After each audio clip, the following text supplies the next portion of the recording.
But he is under the weather. We have the boss, Jeffrey Keeble. Yo, what up? What's going on, man? None. Hey, I'm here. You're here. I'm committed. I have no commitment issues. So, we're here. We're doing the podcast. We're live in studio. Happy to be here. And that's why we work so wonderful as a team, is that while the two of us do, Jeffrey does not. He's full steam commitment, and Lyle and I follow behind. Part-timers. Yes.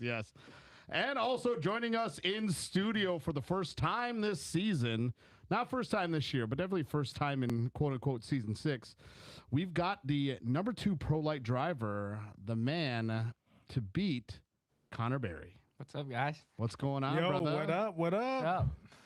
And we also have the Youth 1000 champion, the number 18 of Drake Mittag. What up? What's going on, man? Just hanging around.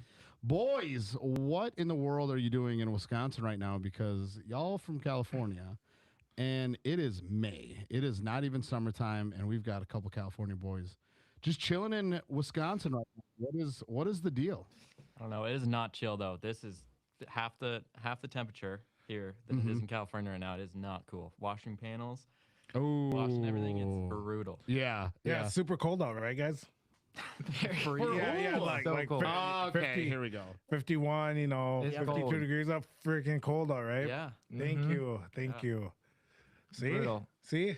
2 other guys in here think it's Well, cold it's outside. because they're smaller. I'm They're from smaller. here, Yeah, but you're big though. and it's cold outside. So we were in Missouri, bro, halfway across the nation, like south, and he was still cold in Missouri, and I didn't get it. I mean, It was pretty cold. It Thank was you. kinda cold. Yes, It was pretty well, cold, yes, but yes. What was it though? it's way Yeah. colder here right now than it was in Missouri. Okay. Well, I mean, he's wearing shorts, so Who is? you. No, I'm not. I'm wearing pants, bro. I thought he was. Shit. Meanwhile, what'd I show up in?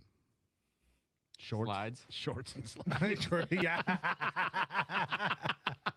You're like dressed up for your meeting on Zoom. Oh yeah. Well, that's basically why I did it. Like, I went straight from work, took off all my work clothes, and then I was like, you know what?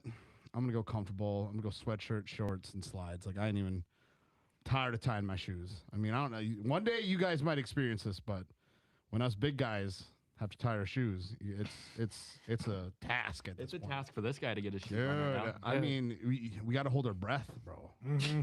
Well, that's not really why for him. Yeah. but- It's not good.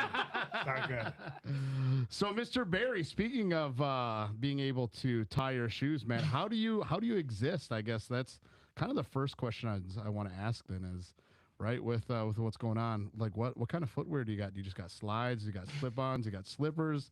You know, how do you go about if you got shoes on? Who ties your shoes, man? Like, is that what do you do? Well, the Skechers, the slip-on. Yeah, They slip, they slip right on. So that's it, huh? No Velcro, no nothing. Nope. No old guys. You just the old like. Where'd you get them? At like old guy store or? The Skechers store.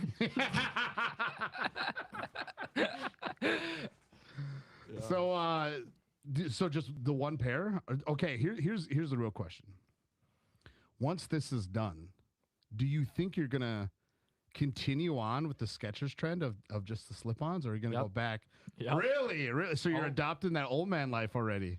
But he's got a nice pair of Skechers. Oh, He's yeah. got lace Skechers. My too. nice ones. Oh, Yeah. okay. forgot about those. Just a big Skechers guy or what? Like, what's the deal? Like, why Skechers, man? Most people are like, Nike, Adidas, Converse. Vans. I mean, yeah, Vans. I mean, we got 21-year-old guy from California rocking Skechers like you're sponsored, bro. I don't know. Just have been with them. Really? The whole family is too. Are they really? Yeah, Clint rolls around in his Skechers all the time. Really? I mean, Tito, you can't talk too much. So either. this is where I was gonna. This is why I was like impressed, or this is why like I'm so on board with it. My parents, I asked for golf shoes for Christmas one year. And I'm thinking, hey man, I'm gonna get a good pair like Nikes or FootJoys, something like that. Open the box, bro. Size 13 Skechers. I'm like, what the fuck, man? I'm like, oh hey, thanks guys. Like, I mean, they were black, so I was like, I'm fine with that. And so the very first golf of the year, dude, I bust them out, man. I can't remember who I'm with, but they're dogging me. They go, those Skechers, bro? I'm like, yeah, man. Hell yeah, they are. Yeah, dude. And then I put them on, and oh my God. Comfy? When I tell you there's a world of a difference, my golf, like, I don't get as angry anymore in those shoes. What? I said I don't get as angry in those shoes. They've definitely helped my... Ask him about his 5-iron. What's going on with the 5-iron?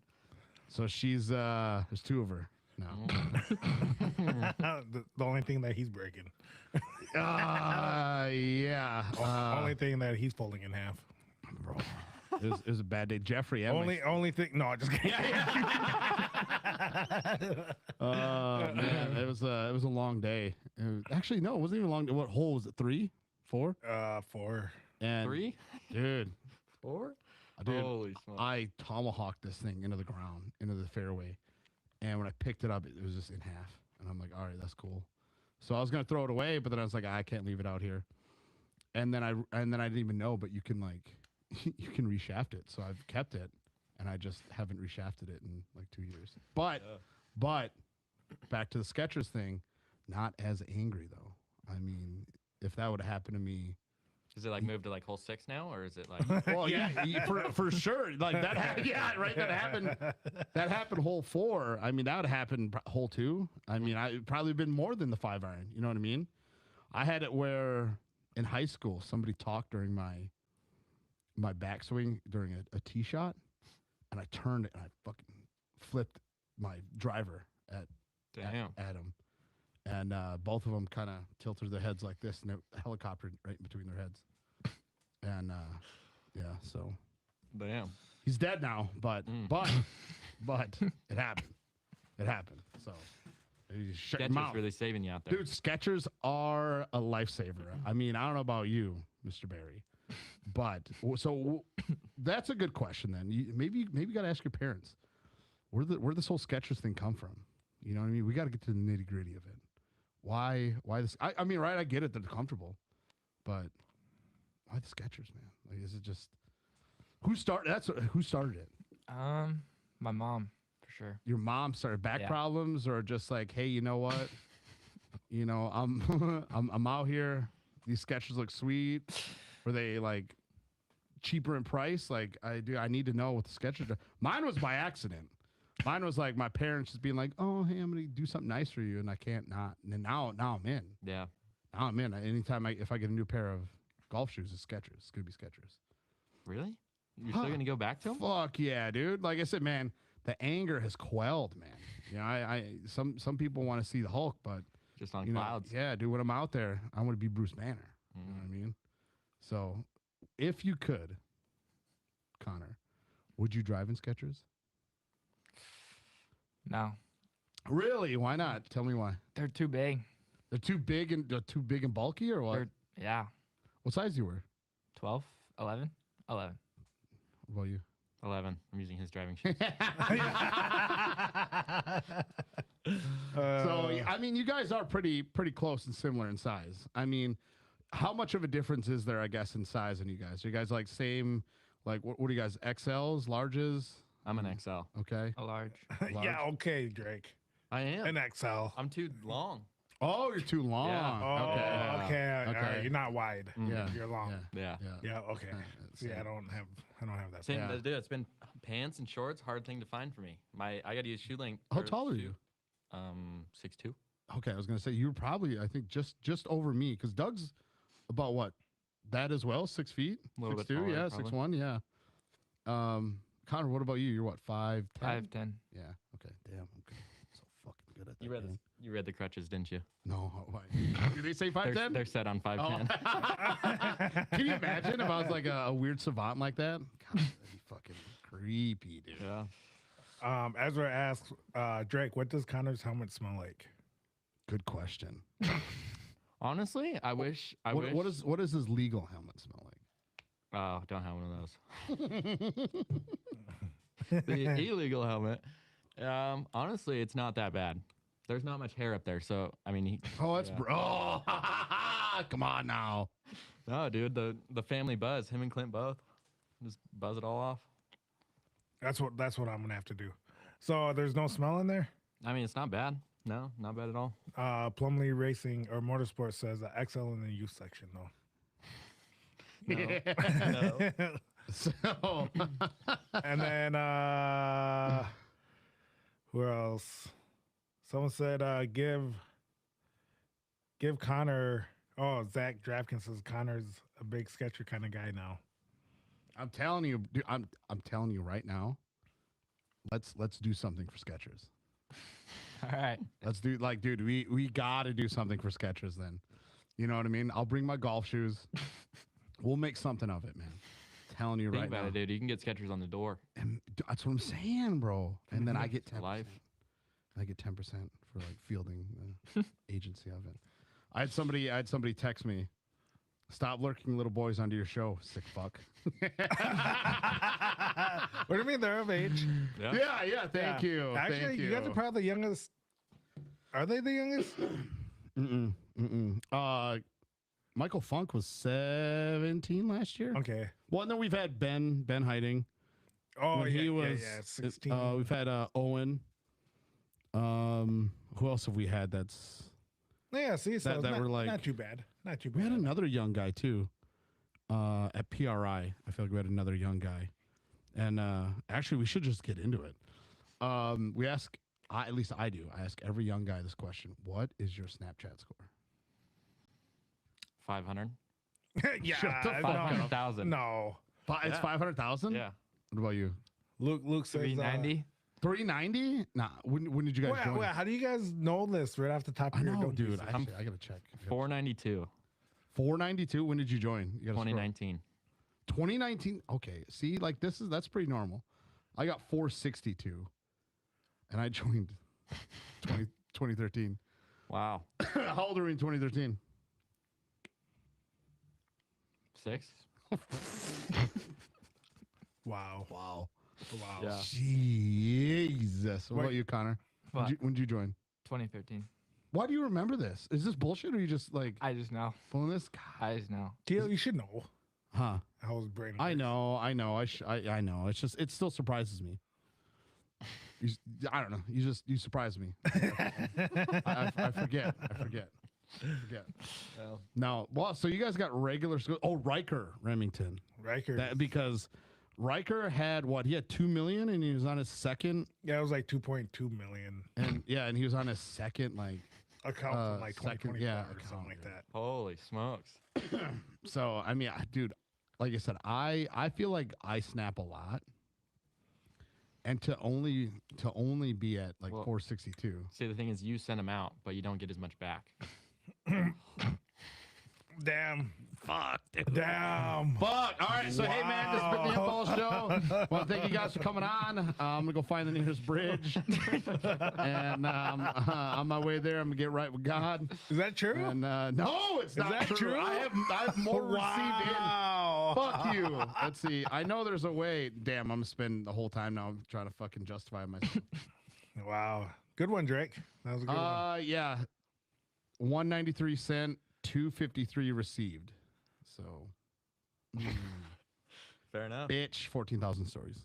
I 193. posted my story 14,000 times 193. to 253. Damn. 60,000 difference Damn. over 10 years. 600 difference. Damn. What's yours then? I don't know, actually. How did you find this out? I'm old. I'm an old guy now. Open Snapchat and then top left. Click on like. Top left. All right. Click on me. Click on options. All right. So I joined Snapchat in 2013. Yeah. My Snap score is 95,000. And then click on tap the number 95. 95. And it'll tell you. Snap sent 30,000. Snaps received 57,000. Okay, Damn. so damn. Ho. I guess he is receiving it. Oh, Just getting it. No. Getting it. No. Getting it. I wonder, No. No. Jeffrey, you owe me $20, Coach St. Peter, 2-time program. Yes, you do. You owe some money, man. I owe a lot of money. I'm not gonna lie. You do owe a lot of money. Did you guys get a chance to watch anything outside of your race? I mean, we're gonna talk about Wheatland here, and then we can kind of get into your guys' weekend. But I mean, I know what happened in most of them, like most of the pro races. yeah, But yeah. I guess the question too is even like pro buggy. Do you guys ever get an opportunity to watch it? Are you guys interested in it? I guess what's your guys? I guess more you, but I mean you're right there as well. Your guys' mindset though, I guess, as far as like watching the races. Do you even like? Do you watch pro buggy? Do you care about pro buggy, or anything else that is before you guys, and then anything else after you guys? Is there any sort of like sense of like urgency or any sort of like want to even like watch the races at all? The only one that I really watch is probably Spec, Okay. just because that's a closer truck to ours. Mm-hmm. That's kind of what I always watch. The buggies, I watch whenever I got like my friends in it, like Zach and stuff. So, Mhm. but not really. I don't really watch it. especially when Tuna's in it. Fuck Tuna, bro. Fuck Jaden Minder, man. What a bum. What a part-time bum. Yeah, Dude, going part-time? What do you think about that? You think he's a wuss or what? kinda. Yeah, that's what I'm I mean, saying, bro. Why aren't you here? Thank he's just you. scared. Thank you. He wins one championship one Yeah. time, and then he's just out of it. Yeah. That's unreal. So if like Tuna's out there, Drapkin's out there, you guys are kind of paying attention. But if they're not out there, you guys are just like going about your business. Yeah. Okay. I mean, that's like about ready when we get dressed, get our Yeah. suits on and stuff. So it's not like, we're just sitting there not watching it. Yeah. We'll watch it if it's going. We'll have it on TV in the pit. Mm-hmm. Yeah, and then what? Then after that is pro spec. Yeah. Correct. So then, is that when you guys get to the line? Then is just before pro spec, or do you watch pro spec and then head up? I mean, last weekend I watched the start and then like lap 1 and 2, and then got out and went to staging. Okay. And then pro stock, you're just like give a shit less or what? not big go kart guys, huh? No, not anymore. Damn, not anymore, huh? So you. I mean, we'll get into pro stock here in a second. And then after that, I guess what are your guys' processes for getting ready for a race? I mean, like for you, I know that you've done it right time and time again, and I know for you, you're kind of getting back into it. What are your guys' processes as far as like, do you go early to get settled in? Do you like wait? Is it nerves? Do you get there at the last second so that you can get in and go and you don't have to think about it? Because I know it takes a little bit to get strapped in, but once you do it long enough, you can kind of get, into it and go. What are your guys' processes, I guess, as far as that goes? I try to wait. I go over like basically as the class before us goes out is when I go over. Mainly just because I don't want to go sit over there and talk with everyone. I kind of just want to focus on my job, and that's to go out there and race. So, the last year, like I went over a tad bit like early just because to get my truck through tech and stuff. But a lot of times I would sit in there, and John would go over and talk like Give with him me hugs. and like hug me and stuff. But a lot of them like would say that like I would be like like grumpy and stuff, but I was just so set on what my job was to go and do, and so I would say was locked in. Yeah. What about you? Just because I work on the truck, I want to get over there as soon as possible. Maybe tech the truck 3 times before the race. Yeah. But, I don't know. You just kind of like kill time all day with how you're sitting there for 24 hours not on track. So it's like, well, I got to find something to do for all this time. Yeah. No matter what it is, just random things, go and mess around with everyone. I don't know. Yeah. But I mean, all weekend I got there like as spec started almost, right after. So like halfway I was in staging. Yeah. But I feel like you're just sitting there for so long. Like it's not really that long, but it doubles, when you're sitting there in a truck or you're sitting there next to it, just looking at everything like, damn, did I tighten that? Did I, Yeah. like, Okay. I don't know. I would say I'd rather be there later than Yeah. on time, but part of me says no because like what can happen from now to then? You know what I mean? Like some, Yeah. I don't know. So when you take it up, like usually like when you're the one driving, do you take it up and take it through spec, or do you take it up early and take it through spec and then park it there and then you get there? Or I guess kind of what's the operation of getting it to staging? Majority of times it's me. The races where it was insanely hot, I stayed back and had him like do it. Just because the heat for a guy like me, like this heat is a little hot. Yeah. So I was like, I want to right. just sit here. But it's usually me. I would say the only race that you did was Crandon, maybe. Crandon and maybe ERX. Maybe ERX was hot, Actually, the ERX Lena maybe too, or was ERX the second day. I did not go over. I waited. I waited until I had to get in. okay. Yeah. No, I don't blame you, man. I mean, I was not pumped about ERX weekend. It was just so hot, man. And it's funny, we were talking about this at Wheatland. I can't remember who we were talking about it with, but that first day of like qualifying when people were like wrecking, and I was just so pissed on like Talladega turn because it was supposed to be like a 70-minute ordeal, and I brought enough water for 70 minutes ish, and we're 3 hours in and there's no wind and it's 80 degrees plus whatever the heat index is, and I'm just a fat pig sweating out there, dude. Like, and it's so fucking brutal. And I remember like on the way in, dude, I put something on my Instagram story just pretty much telling everybody like, you guys are fucking professional drivers. Dude, I went off. And I felt bad. Like I definitely felt bad. But I don't know, man. When it gets that hot, I get it, dude. Like, because you got the racing suit, and then Pro Lights are already packed to the brim. And I guess that's kind of another question that I want to lead into, and maybe we're kind of jumping around here. But what are your thoughts, though, on Pro Lite, Mr. Barry? Do you think that Pro Lite's going to continue to live on, or do you think that Pro Spec is going to replace Pro Lite? And if it does, and if you think that, or whatever you may think, is Pro Spec something that you would want to do in your future, or is like a Pro 2 something that you're looking at doing? I would say the Pro Lite, the future of it is not good. I mean, the first race we had like 5 of us there. It sucks to see it's dying, being honest. It's just been a class. It's been part of sports since, I don't know, like 2008 or something, and maybe even before then. But that's just when I started to look at it. So honestly, it sucks to see on where it's at. And it's gone to this point because of the specs, in my opinion, because they keep being told it's not as expensive. But honestly, a truck's almost the same. I mean, there's probably a few things that aren't as expensive, but to kill a class over it kind of sucks. And then for someone like me, I can't go down. I have to take off a year if I want to go down. Yeah. And that's because of the rules. Yeah. So honestly, before like this year, we did actually think about going back down. Really? I didn't know that there was a rule that you have to take a year off.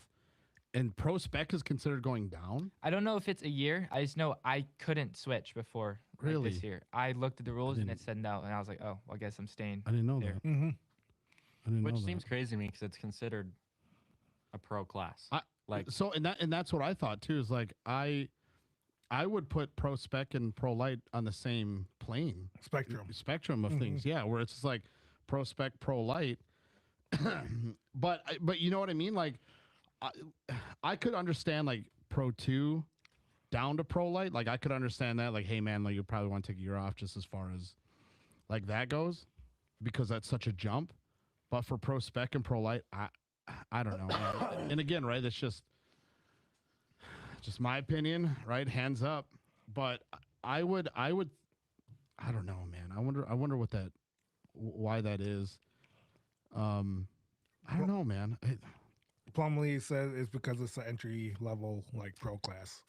Yeah, but I mean, how long has Pro Lite been an entry level class? That's exactly what I was going to say. It's a pro class, so if you want to consider it a pro class, why can't a pro go into it? So, that's exactly what I mean. Is that right? Again, I think it's just so across the spectrum, like equal. I don't think that Pro Lite drivers are any better than Pro Spec drivers and vice versa. I think they're the same chassis, just different power output. Mm-hmm. But I think you have to be more precise and consistent in Pro Spec just because there is less power.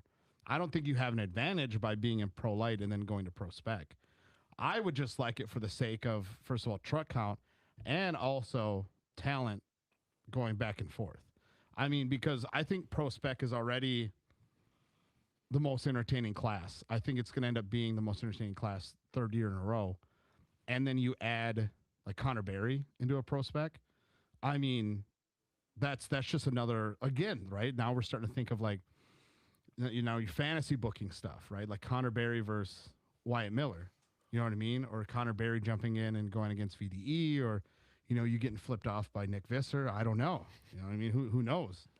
Who knows who might flip you off, right? You know what I mean? Yeah, like it puts us in kind of a bad spot. Like for me, I wanted to go spec because I knew that this year the class was going to be like, I knew it was going to be like small. Mm-hmm. And we did actually like think about it, and I looked at the rules. I'm like, oh, I guess I can't. But that puts us in a bad spot because now the class that I'm in is dying. I mean, Yeah. It's safe to say that. But like my only option then is to either be done or go up. And trying to go up's not really an option. Yeah, well, and I think what would be cool is instead of having to take a year off, is if you like declare it like a year in advance.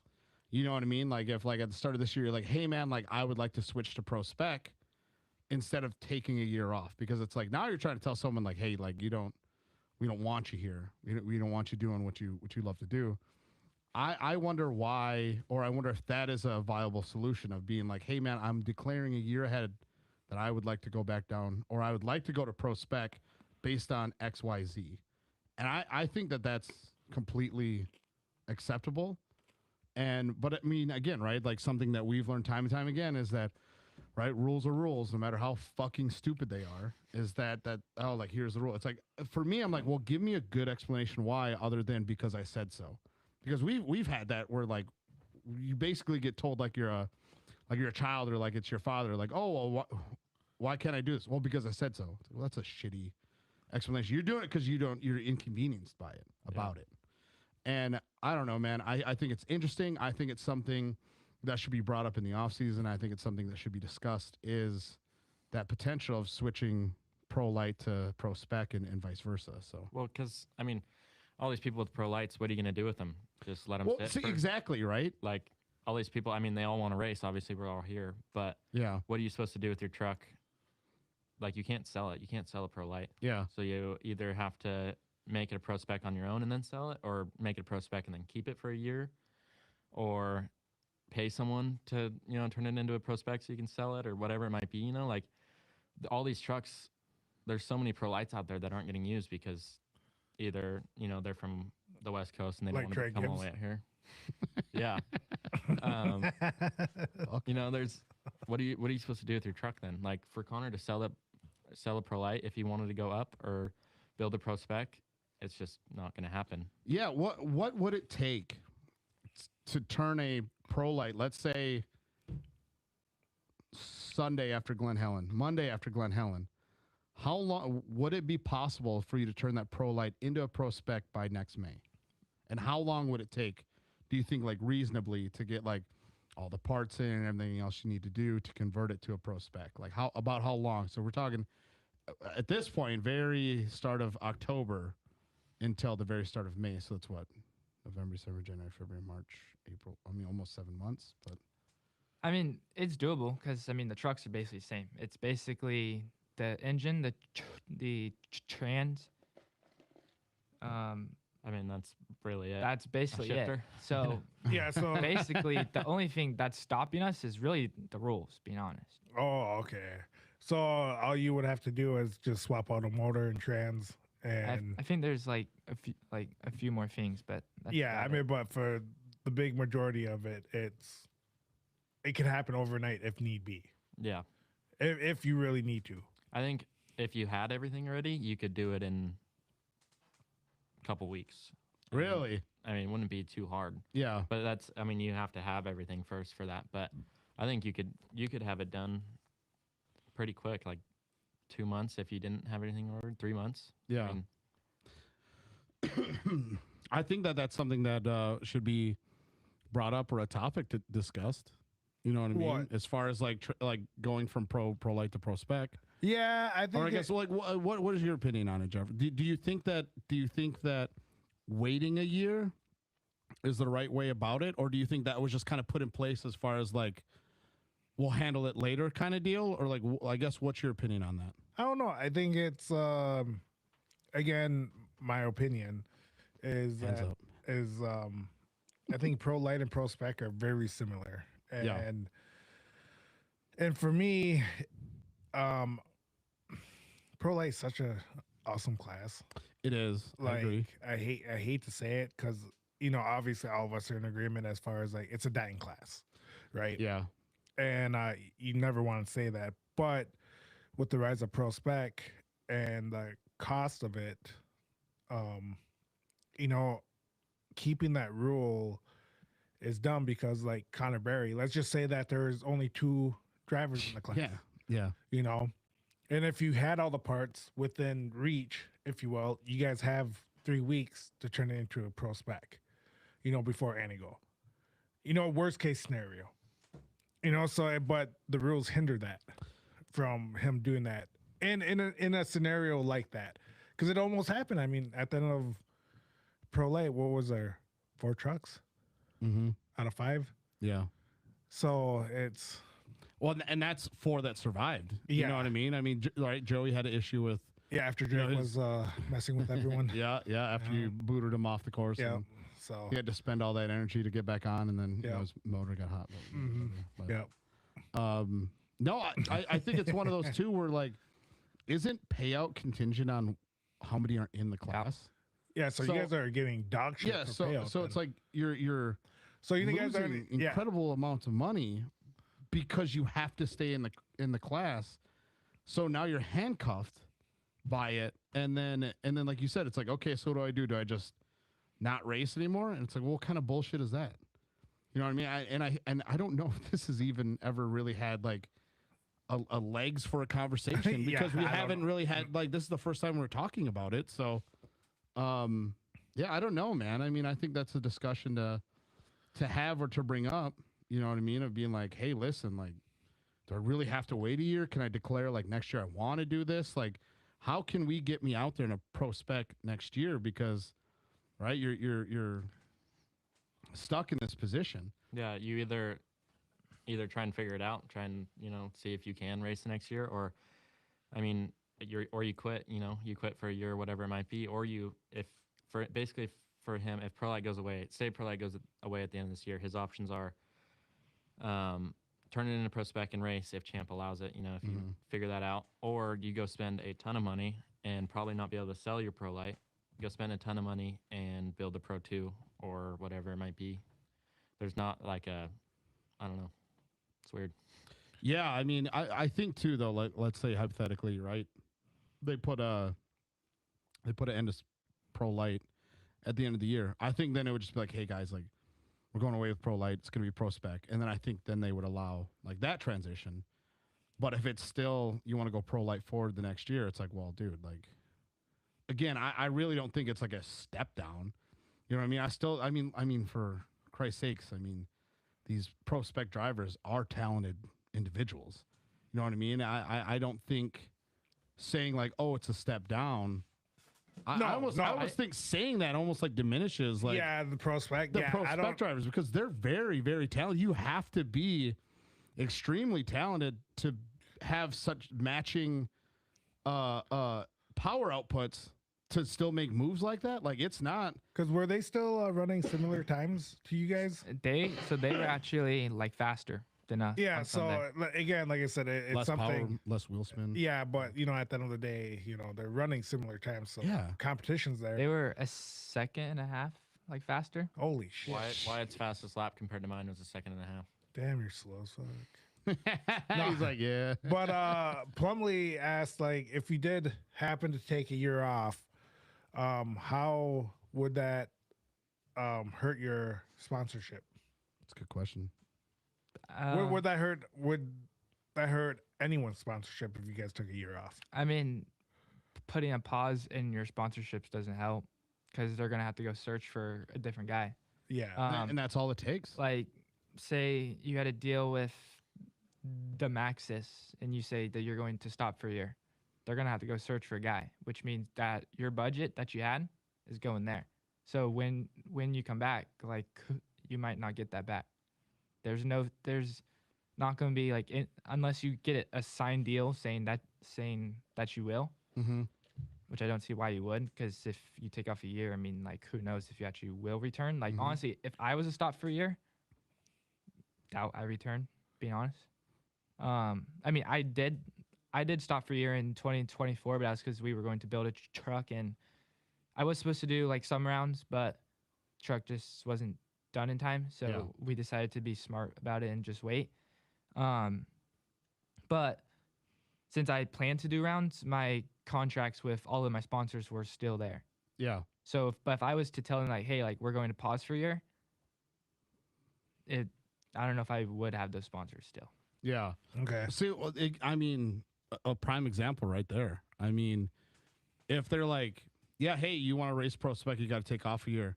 It's like, well, dude, the repercussions of that are so severe. It's like, so you're basically telling me to stop fucking racing. But honestly, what's the point of stopping for a year? That skill's not going to be gone. If you got skill, that skill's going to be there. Like him, like, you took off years. I haven't and raced since 2023. you haven't ever been in a truck, and he went out and won. And Yeah. he spanked everyone because When he cheated? there was everyone doing like donuts and stuff, and he didn't do one. And that's honestly why we won, especially that first day. Well, dude, I mean, it was very, very impressive. I mean, I was still on the Drake train while everyone else was not. Mm-hmm. But I still Who? had. He goes, Who? Is there an owl in here? Yeah. Fuck you. It was still impressive, man. Like I knew that you were out there, like still like throwing on practicing, but to still be able to go out and perform like that and not necessarily make as many mistakes as I would think. I think is impressive. I mean, it's so it is so impressive for you to jump in and just go. You know what I mean? For as young as you are and for how long that you took off, I think is super impressive. I mean, even when you even that whole ERX thing, I was going to bat for you, man. I mean, I was trying. That was when we were definitely fighting the rules are rules bullshit. And I remember like talking to Alex Fortune, the bitch who DQ'd you. I said it, Alex. Fuck, man. After that, dude, we said like everything was his fault. That was the birth of like oh, everything was Alex's fault. After that, I mean, he did help me understand like the whole part of it. But to me, again, right? I'm like, did that really? Is that what got him to the position he was in? Was because of an outdated helmet? I'm like, no, like let's be real. And I get that rules are rules, and you got to apply it. So At the same time, though, what are you supposed to do? Like, we can't. Connor's been waiting for a helmet just because everything's so back ordered. yeah. Yeah, like, we're supposed to have one for the next race, and honestly, I still might not. Even so even if you were ready to go, Well, you wouldn't even. he used mine, and that was expired, and we were allowed to. I'm supposed to get a fresh one, and I don't know if it's going to be here. So It's supposed to be here like the Thursday before the race week Thursday. So what are we supposed to do if it's not here? Oh, Just sorry, yeah. like, I don't know what to do. The helmets. I let him know you're in advance, bro. And like I had this on order for a month and a half now. Yeah. It's not like I haven't been trying. Yeah. Just I physically can't get one yet. Yeah. Who do you get your helmet through? Like Impact. Impact, if you're watching, get my boy his helmet. It's Yeah, 'cause- dude, I'll go pick it up, man. It's because Yeah. they got. Where's it's it 'cause at? They got like a fresh, like a new Design. So it's not because of them. No. It's just because. all right. Never yeah. mind. Hey, you guys do what you need to do. Yep. Some time. Oh, so you gotta have that new all the time, huh? that's the only ones that they sell now. They're a little behind on getting them. Oh, out. Okay, got ya. Yeah. So no, I guess at the end of the day, Kyle. You got oh, go ahead. Yeah, Kyle said that there should be more. Obviously, Wheatland's a hike for some part timers, some people that don't have the funds. Obviously, Bum ass buggy drivers. yeah, but when you're taking a truck, obviously you need a lengthy trailer and everything. Gas is not the greatest right now, so I get it. But there is a few more Pro Lites that are going to be at Anigo. You have Marcus Catlin, Wood. Matty Wood. Hopefully Joey Sylvester makes a comeback. He sold his. Did he? That was Yeah. the truck that's the truck that was there. Oh, really? Yeah, that was what's the guy's name? Sam, right? Yeah. Oh, Sam Ramsman. Yeah. Yep.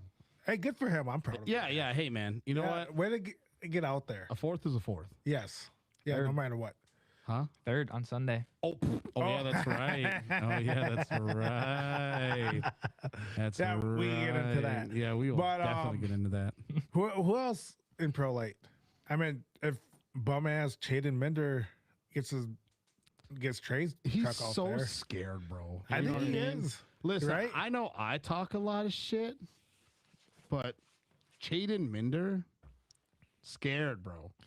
He talked all that smack at Bark River even too. I was like, hey man, I got that old school dirt game that has like Bark River and Crandon on it, and I'm like, there's super buggies on it. And I'll show you how to fucking throw down. And dude, wiped him. What easy. I'm sure if we were even in a sim, I'll wipe his ass. You know what I mean? Like no setups though. No setups. We're talking default, talking stock. And yeah, man, fuck. What I would give just to whoop his ass. Yeah, but so the truck count goes up a little bit. It goes from 5 to 8.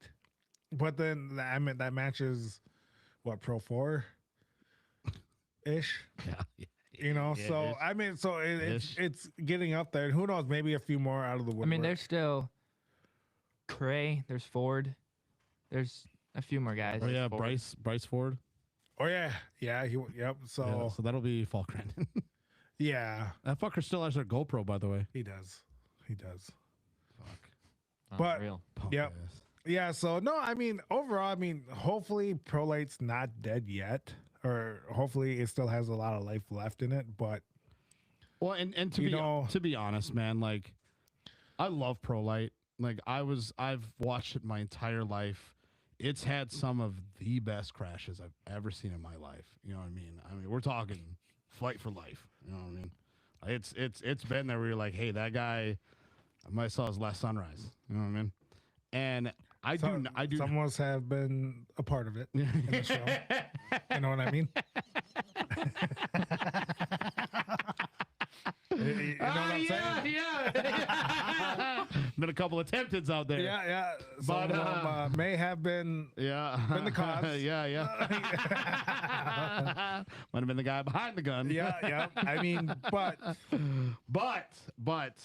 I do, man. I love Pro Lite, man. I've always loved it, but I'm just looking at it from a logistical, financial standpoint, and just kind of what we're seeing, right? I mean, you've got 5 trucks out there.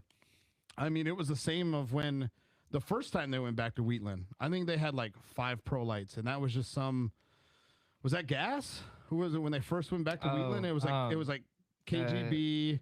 MAO like series. Yeah. There was like 6. Yeah. Yeah. Wasn't So it's much. like, it was just a ragtag series that was kind of thrown together, and you had a consistent lineup of Pro Lites that were out there. And then here you've got essentially kind of the main series of short course off road. You've got 5 out there after we've been going to Wheatland and after Wheatland's been on the schedule. Like, And how cool Wheatland is. dude, Wheatland, yeah, it's man. Okay, here's a good question. I know that we're kind of bouncing around, but if you could make one change to Wheatland, what would it be? track prep. They said they say they say they can't rip it because there's rocks. So you have what, 11 months now to go and rip it? Yeah. Why not get all the rocks out? And make it don't a get lot me better? wrong. The rocks just don't stop though. Yeah, and don't get me wrong. Like they did bring in more equipment. but they need like craning equipment. Yeah, they need a certified crew out there. Yes, What- they need more than 2 graders and a water truck or It's a 2 big water track. trucks. Yeah, it's a big ass track. Because what I noticed too is like one of the graders had to make its way all the way across the track, and the other grader stayed on. You know, they both took sides, but one grader, I mean, they move at 4 miles per hour. You know what I mean? Just Like, topped out. so at the end of the day, it's like I think the track's amazing. Yep. It sets up for some good racing. If they can, obviously, it's all budget wise. It's all what they can afford, you know. But at the end of the day, if they can do a good track prep in between races, like, dude, track would be phenomenal. Because I don't even know how they did it the years past too when Lucas Oil was going there. So When they did theirs, like their track was pretty good. yeah, I don't know on what they did there, but it always was good. They were probably able to bring more tractors in, have more of a budget. though. yeah, and that's what I mean. And it's funny though too because we got it, and I'm going off topic. But when you spend money right off the rip, and you put yourself in a hole to host a series there, you know it doesn't leave much room for improvements on a track. You know what I mean? For entertainment, for anything in that sense. So when the track is paying the series to be there, you know they're spending upwards between $50,000 to $80,000 right off the rip. So you know, could that cost go into track prep? Could that cost go into entertainment? Could that cost go into advertising the race? Because don't get me wrong, like last year was kind of sad. Because at first you're like, oh, okay, some people in the grandstands, but then you really noticed on Sunday that it was just us. yeah, right. All the sportsman guys left, and you're like, where'd the crowd go? Yeah. They went home. Yeah, and this year people were like, oh man, the crowd count was kind of low. I'm like, Hey, you should saw last year. Yeah, so it was a big difference between this year and last year. But yeah, I mean, other than that, I don't think I would change anything about the track other than prep. I mean, yeah. I mean, it was dusty, but that was because it was fucking windy as fuck out. Yeah. I think if it would just, I don't know, how you would word this, but if it didn't blue groove so easily, like if it was more like, because I know, right, eventually, right, it does happen, right? Blue groove just Every track. happens. Yeah, it happens at every track. But it happens so much later at so many other tracks. You know what I mean? Whereas at Wheatland, they did a good job of it on Sunday. I will say that's probably the best I've ever seen them do was on Sunday. But anytime before that, man, like when it was the MAO series, dude, that thing was wicked, like blue groove all the time, man. It's like they threw a little bit of water on it and they're like, all right, guys, like, Send 5 races out. yeah, get on out there. You know what I mean? Jim Bob's on break. And then last year, I think it was a learning curve for them. I mean, because right, we have 19 classes out there. Yeah. So it's such a project to take on. But then again, by Sunday, like I said, I think they did as good of a job as they could with what they've got. With the equipment they have, with the track style that it is, I think that they did a phenomenal job. So I think as long as it didn't get blue grooved as fast, that would be the only thing I would change, man. I think it's an incredible track. I think it makes for great passing. Maybe I wish some places were a little wider, but I think the blue groove hinders the passing a little bit too. Like for sure. for a Pro Lite or a Pro 2 to go around the bottom, or you know what I mean? Yeah. Like, you're going all the way up to the berm and pass it if you try and send it up the bottom. So I mean, just yeah. Well, even in turn one, I mean, even on Sunday or even on Saturday, man, I was working the front stretch and I was shooting. I think I was just, we might have just been standing there. Oh yeah, we were standing by podium. And brother, do you know how close you were getting to that fucking wall? Fuck, man. Because I'm guessing you had to, right? You had to be out that wide so that after that jump you could hit and then roll the dirt all the way up turn one. We actually just heard a video. We got a bunch of raw footage, and going into turn one, you can hear the tires screeching on the blue groove. Like That's insane. it's nuts. Yeah. So I remember we were standing there. I think Lyle was the one who said it. he's close to that wall. And it was one of those where, like, we could film there. I was like, nah. If I were filming this class, I don't know if I'd stand there. Like, fucking Drake's getting real close to that wall. So, and again, right, it's a Blue Groove thing. I mean, hey, I think to more comments on the track, no big wad ups really. I mean, nobody really, sent it over that. I think one guy rolled. I didn't really see how he rolled. Oh, on the UTV class. Yeah. Pro stock. Yeah, pro I saw stock. that thing rolling in front of me. I was like, I don't want to do that. Yeah. So is it kind of what happened like with a Jesse Greaves thing where like he hit and then he kind of Yeah. and then pop, pop, pop. Yeah. Okay. Yeah. Don't come up short. Yeah. No, I mean, I think the weekend went great, man. I think everybody drove pretty darn good, man. Nobody was like crazy, which is actually super impressive Yeah, no For one's being the- overly aggressive. for it being the first race of the year and One of the everybody, gnarliest tracks. yeah, and yeah. everybody kind of walked away pretty good from that. Mm-hmm. You know what I mean? Other than Meister, I got shit the bed. Yeah. You know what I mean? Or Miggy Thomas. Yeah. Damn. Choke City, man. God, Both of them. Lord. Fuck. Both of them, man. Can you imagine being those Can you, guys right can you now? imagine being a Green Bay Packer fan and choking in playoffs? What's your fucking problem? You know what I mean? What's That's your That's problem? what it was like. You didn't win either, Won more games than you. but you didn't win a playoff game. Won more games than you. You didn't win a playoff game, though. See, What are you talking about? He thought they lost you. see how mad he is. Damn. Needs those Skechers. I was gonna say, give me my Skechers. Yeah.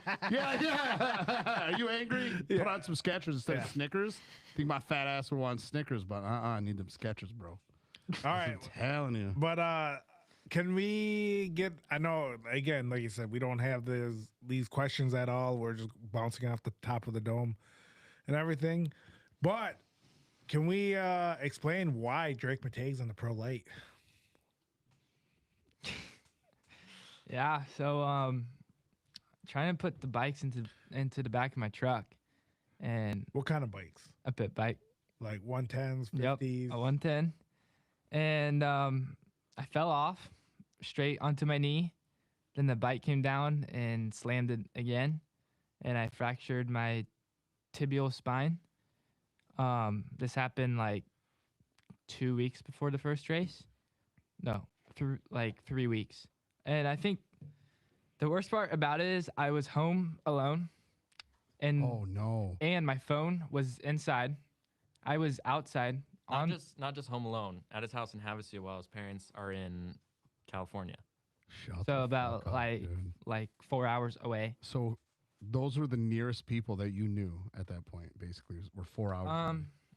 I knew people like in Havasu, Okay. but the biggest issue is my phone was inside the house and I was outside on the dirt. I didn't know what to do. I sat there for about like an hour. What? And honestly was thinking that I was just going to die there. Yeah. Champ I didn't know Memes- what to do. What? Champ Racing Meme says suplex by a pit bike. Fuck, dude. So like I But- sat there for about like an Oh. hour. Then I'm like, I need to do something here. I'm like, I can't just sit here. So I crawled into my truck, drove that up to my house. My phone then worked because of that. Connected to the truck. And then I I called wouldn't have even thought of that. Oh, and then I called my mom and I'm like, my knee is done and I need help. And then for about like 3 hours, I was just trying to sit there and say my knee was fine. yeah. I didn't want to believe my knee was bad. So I sat there for about like 3 hours just sitting in my truck and then just sitting like in the shop. And then my knee was starting to feel good. I think it went like it honestly was numb, I think. Mhm. And then I went to stand and that's when it got bad. And I'm like, Yeah. all right, mom, I need help. I need to get somewhere now 'cause Our this boy- is not good. Our boy was going into shock. Yeah, right. He's like, oh yeah, I'm good, right? Yeah. It was just a little click. Yeah. So then, emergency room, we learned quickly that it was fractured, and then went back to California the next day. Went to a doctor, and honestly, we got some news there that we were like, whoa, like when I heard that news, it was hard to handle that news. The first doctor said that I'm done for the whole year. and Jeez. I need like surgery, and that I'll basically be in bed for about like 6 months, and I'm like, a fracture. There's no way. Yeah. Yeah. So we went to Dr. G, the Mhm. one who works like on Jet and like Web and all them, Mhm. and does not need surgery. The fracture is not that big, and it just needs to heal, and that's what we're doing. So when this all like happened, the first thing I said like to my mom when I learned about my knee, I'm like, we need to get a fill-in, Mhm. and we had two options. One was John, and one was him. John Holter, right? Yeah. Mhm. Oh, fuck yeah. And then we were kind of like thinking about it, and we we all agreed the best option was John. to go with him. We all agreed the best option was to go with Drake, just because he's been around it all for the past like a year, and he knows the truck the best outside of me. Mhm. So we agreed that that was the best option. Then we took him out like the weekend before. The weekend before we left, so I had all week, and then we left on the next Monday. So Yeah. like, I think we went testing on a Saturday. It was the weekend before. Yeah. Yeah. We took him out on Saturday, and honestly, like he was good. Like his times were right on par with mine, Mhm. and the track was faster tad bit Yeah. because all of the sand pits gone now, Oh. and all of the whoops now are smaller. But his times were right on par with me, and honestly, like he looked good, and I knew just going into like this season that the field was different because John's not there. So John was obviously the best a year ago. I mean, that's fair. Yep. And without John there, that kind of has changed it all. Mhm. And then me not being in the truck as well kind of had the two top dogs from basically a year ago gone. I mean, me and John were the only two to win, I think, besides Travis won. I think Like Travis won at ERX? Yeah, I think at ERX. And then besides that, like we were the only two to win. So I was like, he should be good. And then we Yeah. went there and swept. And I didn't think that we would sweep, being honest. I was hoping for maybe like a third. Yeah. Yeah. Neither. And I was hoping for I was hoping for a third, and also was hoping my truck would come back good. In one piece. And he went out there and swept, and the truck, you can't even tell that it even was there. Yeah, yeah. No, I mean, like you said, it's one of those where, like I know what Drake has done in a UTV, and then I know that you'd showed me Drake out there, and you're saying, hey man, like his times are pretty close, pretty consistent to mine, and I don't know why, but I had like that correlation was just seamless for me as far as being like, oh, well, Drake's gonna go out there and he's gonna do fine. Like you said, is like the Pro Lite class has changed, from last year to this year. You know what I mean? There are it's a lower truck count.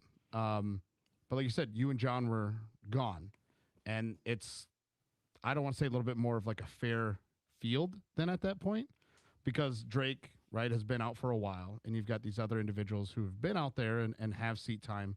So it definitely was going to be interesting as far as how Wheatland was going to play out. And I was like, okay, I know that you're going to be able to hang with all these guys, but I didn't know you were going to, like you said, you were going to sweep. I was like, I figured like a second. You know what I mean? That was, people were looking at me funny. You know what I mean? Yeah, I mean, that, like honestly, I thought that Funk was going to win. Yeah. Like both rounds. Like Yeah. I'll be like straight up. I thought for sure that I thought that was just going to be clear as day. Mhm. And then that first race, I mean, we definitely got help with that win because Funk did like spin out, but Mhm. Drake was there, and Drake was being smooth and not doing like all those stuff that gets you like in the back. And I think that was the biggest thing. I was like, we may not have won on speed, but we won on being smooth and smart. And Yeah. that's what it's going to take to win these. And then on Sunday, I mean, it's safe to say that we won on speed. I mean, we started in first, and he stayed in first, and that gap the first half was big. The gap the second half wasn't like as big, but he was fast enough to not really like he didn't really like have to block that much. So Yeah, I mean, I think it's interesting you say that as far as Saturday goes because I mean Ryan Beat was in the same boat. You know what I mean? Not necessarily you have to be the fastest. You just have to be, you know, the smartest. You got to be able to manage and take what's given to you. And that Saturday race, I mean, without a doubt, though, that Saturday Pro Lite race was the best. I don't know about you, Jeffrey, and maybe we can talk about this with Lyle next week when he gets back from rehab. Do you think that Pro Lite race was the best race, most entertaining race of the weekend, or do you think like Pro 4 when G-Paul won? That's the only thing I can maybe. No, Pro Lite Saturday's race was probably the best race of the weekend, hands down. Yeah, it was. Not only because there was just a bunch of Browns yelling in the corner. Dude, there were, man. There was him, Lyle, me, and then Rosie. Dude, Rosie was wild, man. Talking in Spanish. Yeah, a little bit of Spanglish. Yeah, dude, it was awesome. Yeah, dude, yeah. It was so good. I mean, it was just overall like, hey, I was like, fuck, I'm eating my words right now. And I was in like again, totally surprised me. I mean, Drake. I mean, I seen him get DQ'd, you know, a few years ago. So, you know, I was like, what's this kid gonna try to do? And not only that, but and I'm not a hater at all, but you have to think about like has he ever driven a truck? You know, what is he doing? You know, is he gonna be competitive? And you know, and Connor, you know, was snapping us and everything, and he was like, "Hey man, don't sleep on Drake. Don't sleep on Drake." And I'm like, "Yeah, but anyone can drive fast by themselves." You know what I mean? So, you know, what are your thoughts, Drake, on like how your weekend went? You know, because I know, was it practice where you came out fast too? Yeah. You know, you came out P1 in practice. You won practice, and then in qualifying, because I know you won practice because you guys came over and tried to rub it in my face. Yeah. And then qualifying, I believe third fastest, and then to sweep the weekend. You know, take us in the beginning, you know, of your weekend as far as first time in the truck, around people, not by yourself. You know, you have you got to earn it. Yeah, you got to earn it. Yeah. So take us through that. Like, what was your mindset coming in that weekend? Honestly, I was just gonna, go out there and make it to the finish line. I don't know. Like, testing felt super good. Like, it's nothing too crazy for like Connor or somebody, but by like the third lap testing at Glen Helen, I was already, hitting every double, all the whip section and everything. But like, I've never driven a Pro Lite, Pro 2, never driven a truck. I've only driven a side-by-side that has a quarter of the power. Mm-hmm. By like lap 3 in testing, I was already doubling, and I got out of the truck, and I was like, it feels comfortable. Like, it feels like I've done it for a long time. You know what I mean? Like, I don't know. It was kind of a trip to me. It's like, you would think like getting in a truck for the first time, you have no idea what you're doing. Yeah. But it just, I don't know. It just like felt right, I guess. And then we get to Wheatland, and practice comes around. It's a perfect track, just like Glen Helen was. And I go fastest by 0.6 or something like that. And I was like, damn, like maybe this isn't so hard. Yeah, right. And then like damn, this shit's easy. yeah. And then qualifying comes around and the track's gone. Like there's nothing left. It's blue groove. There's holes everywhere. Complete polar opposite to everything I've ever driven, which is 20 laps in a Pro Lite ever. Yep.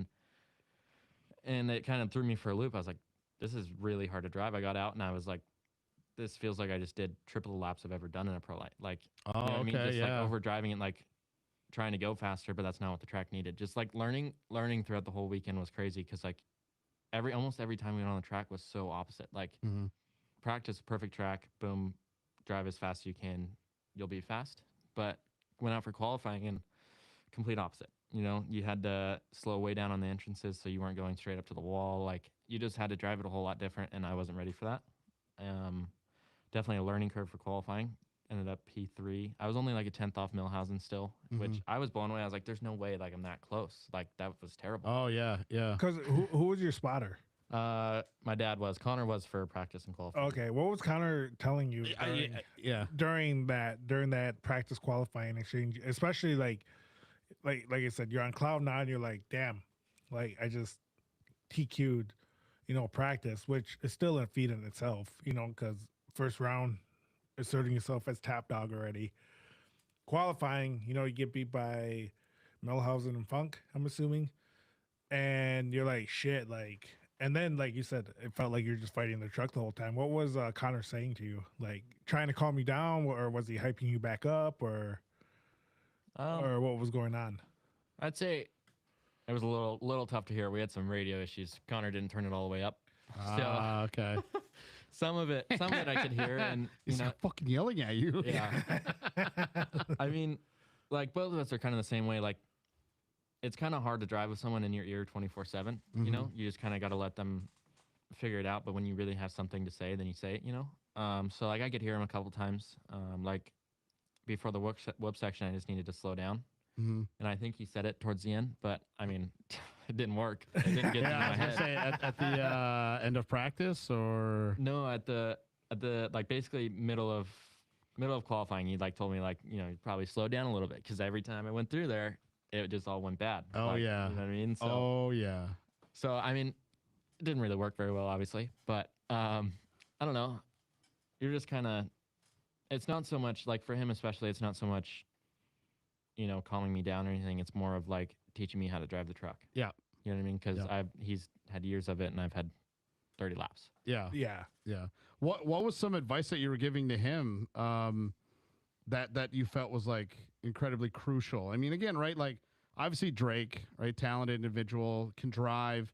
You put a lot of faith in him, and his skills and capabilities. But what were some things that you felt like, hey, that was maybe truck specific or track specific that you felt was crucial information to Drake? So I mean, something like that, like, hey man, slow down in the whoops, go like take this corner higher, try like entry here. Like, what did you feel was like crucially important to help him get to where he needed to be?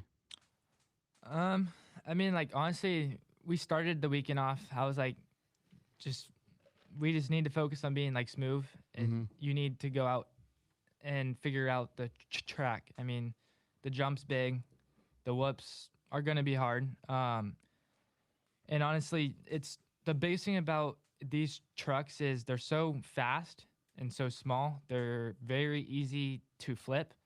I mean, the smallest bump can send you like over if you are not like on the gas. And that was the biggest thing I was trying to make sure that he always is on that gas. We like, because if you go into a turn and it's set and you aren't on the gas, it's just going to go up and flip. And that was the biggest thing. In qualifying, the track got bad. I mean, that was honestly like very bad. I heard it was like the worst that you guys ever seen it. Yeah, I have not ever seen it like that bad. Like honestly, that did not look fun, and I'm kind of glad I'm kind of glad that I was not out there. I'm glad I snapped my knee. Yeah. Right? Yeah. He's like, fuck, man. Today's the day. I'm glad it's here. Yeah. And like the biggest thing I think in qualifying I was trying to tell him to do, and he didn't, was we needed to shift up in a lot of those spots, and he wasn't, which I think the radio issue was probably the reason why. I hope. I mean, it's kind of instilled in you though. Like before you race a truck, like throttle makes you go faster. Like UTV, you know what I mean? You come out of the corner, you're wide open. Yeah. You go into the corner, you're wide open. It's just kind of like something that I never really had to deal with. Yeah. When I was asking you, like, what's some crucial like tips or information that you had to give to Drake, somebody in the chat goes, "Don't wreck my truck." that was also one of them. Yeah. Okay. Yeah. Some good. Like that one, I don't think advice. I stopped like all day on that one. Yeah, like every day I said it. I said the truck needs to come back, and I need to have a truck again. So yeah. Sure. Yeah. There he is. There he is, ladies and gentlemen. Damn, you didn't tell me he was coming on. Oh, I said. I was gonna tell you in like 5 minutes because I was like, yeah, 15, 20 minutes. Well, Oh, I told It's him been. It was 20 minutes. I'm right on time. yes, yes. uh, Ladies and gentlemen, we have the Impulse Show favorite guest, number 81 of the Pro 4, Pro 2, Pro Lite, and UTV Open 1881 of Doug Mittag. What's going on, brother? How's it going, boys? I'm back. I'm back on the show. Dude, you are back on the show. We were just asking your brother, or we were asking Connor what was some sage advice that he's giving Drake, and one of them was don't flip the truck. So, Yeah, I went to Drake's test session at Glen Helen, and I was pretty impressed. I showed up after his first. I didn't get to see his first run, but I showed up at his second run, and I didn't really have any advice for him. I was pretty blown away, to be honest. I thought that the track was a lot looser than what he was going to be dealing with, but I was wrong about that. I'm pretty sure Wheatland was worse, but yeah, I was impressed right off the bat. yeah, well, and that's what I was about to ask too. Was there anything, that you said to Drake? I mean, I know, right? You guys are brothers, right? But you guys got, your own lives that are going on right now. Mr. Mittag, you are going to be a father. Congratulations on that. Thank you. You yourself are married, and yeah, I mean, even before that, when you found out, was there anything that you were able to tell Drake or say, or anything else like that you guys were able to discuss or talk about? I just called Connor and I was like, "Are you sure?" No. No. We didn't really. I didn't really get to talk to Drake too much about it, but I heard about it, and he was like, "Hey, could I borrow your suit and your gloves and your shoes and your helmet?" But then they ended up. I think they worked on the truck a little bit at our shop. Actually, out in the driveway. Our shop was pretty full, so they were out in the dirt in the driveway with flashlights and stuff, that's the getting best it you could ready spare for the me. season. That's the best you could spare. wow, dude. Do you even let your brother inside the shop? Damn, bro. No, he had Come to earn it, on. dude. Wow, could He you had to even earn clear a it. spot for him? It was Wow. packed. It was packed. My man was thrown in, man. Like you said, it laid out on the carpet, man. Yeah. Damn. No, kept it him was outside. it was impressive. Yeah, no, I agree, man. I guess, right? You've driven a lot of things, right? Everything from Pro Lite, Pro 2, Pro 4. How were you watching? First of all, were you watching the Wheatland race at all? Yes, I watched it. The Saturday was a little tougher. I was out on the river. I was on a Yep. boat, and we didn't have service, so it was in and out. But yeah, I got the news right away that he won, and then I rewatched it that night when we were back at the house and we actually had service. So when you were watching Drake, were you watching it in a different light? Were you watching it a little more analytical? Were you watching it as a brother? Were you watching it as a driver? I guess, how were you watching, your younger brother out there racing on Saturday and Sunday? Was it as a fan? I mean, I guess, like, what it looked like through your eyes? Yeah, I mean, I was just fired up. Like, when you got anybody that a friend or family in a race, like you're just fired up, yelling at the TV and stuff, tell them not to fuck up. But that's what I would say I was most impressed about with him, is that a Pro Lite is super hard to make traction with, no matter what track you're on, really. And that track, I would say, would probably be the worst. I mean, with how slippery it was insane. People were spinning out in Pro 4s. So the fact that he kept it straight first time ever driving, I mean, I guess he had, 20 laps or 15 laps at Glen Helen, but first time under pressure driving a Pro Lite and to not spin out when people that have been racing for a couple of years are looping it all over the place was the most impressive part for me. Yeah, no, like I said, I agree. When Connor was showing me just some of the footage and stuff, like I said, I was like, man, like he's He's smooth. He's calculated. Doesn't look like it's his first time driving a Pro Lite at all. Have you had experience in the desert racing? Right, I thought you've raced like some sort of desert or like any kind of racing or anything else like that. Were you Doug's like co-dog? I Right? co-drove with Doug for 2 years or something like that. Okay, so again, like no, but again, UTV. What do you attest some of that ability to race a Pro Lite? Were you just surprised by it, or do you think like, you've just been able to pick up some things over the years, or is it like, hey, I've watched Doug race so bad, I don't do that? Yeah, like, is that exactly. kind of Exactly. No, I mean, since I was super little, we were at the races, Yeah. Whether it was even way back in the day watching SR1s, we'd still go up and watch the trucks, Yeah. Like, I've been watching it for so long and been around it for so long, listened to the radio for so long, you know what I mean? Yeah. My dad's spotting for Doug, and I don't know, it's like, it doesn't feel like I did it before, but it just felt like I kind of knew how to do it, you know what I mean? Yeah. Like, it wasn't like, I don't know, it's kind of hard to explain. Like, you just kind of know, like, you've watched so many things happen. You've watched so many races go good. You've watched so many go bad. You've watched, countless trucks spin out. It's just kind of like, I don't know, it just felt comfortable, Yeah. Mr. Doug Mittag, right? I know that you've got a pack shop, right? Is that your brother's relegated to the elements out there? But do you think, right? Hypothetically, let's say like somebody won the lottery, and someone's like, hey, we need Drake Mittag and a Pro Lite.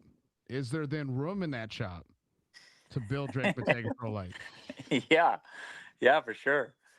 I had, like I said, I was on the river on a boat, so I had a couple of beers, and none of my texts went through to my family, but I was like, we got to give the kid a shot. That's what I'm saying, man. You know what we need? We need Big Tuna to vacate that potential Trey Gibbs Pro Lite, and we need to put Drake in it. That's what we need. We need petitions right now. We need Drake in a Pro Lite, because I don't know about you, Dougie, and maybe not you, Connor, but I'd love a Connor versus Drake Pro Lite battle. I mean, they go at it in sim. I mean, I don't know. Have you raced sim, Dougie? Have you ever like jumped in the seat and threw down? I actually have RJ's at my house. I've had it for a while, and I have messed with it. It's fun, but I don't know how they do. I think that's where he honestly got his consistency from, because it's hard to do 3 laps without spinning out in a sim. In a 4-wheel drive.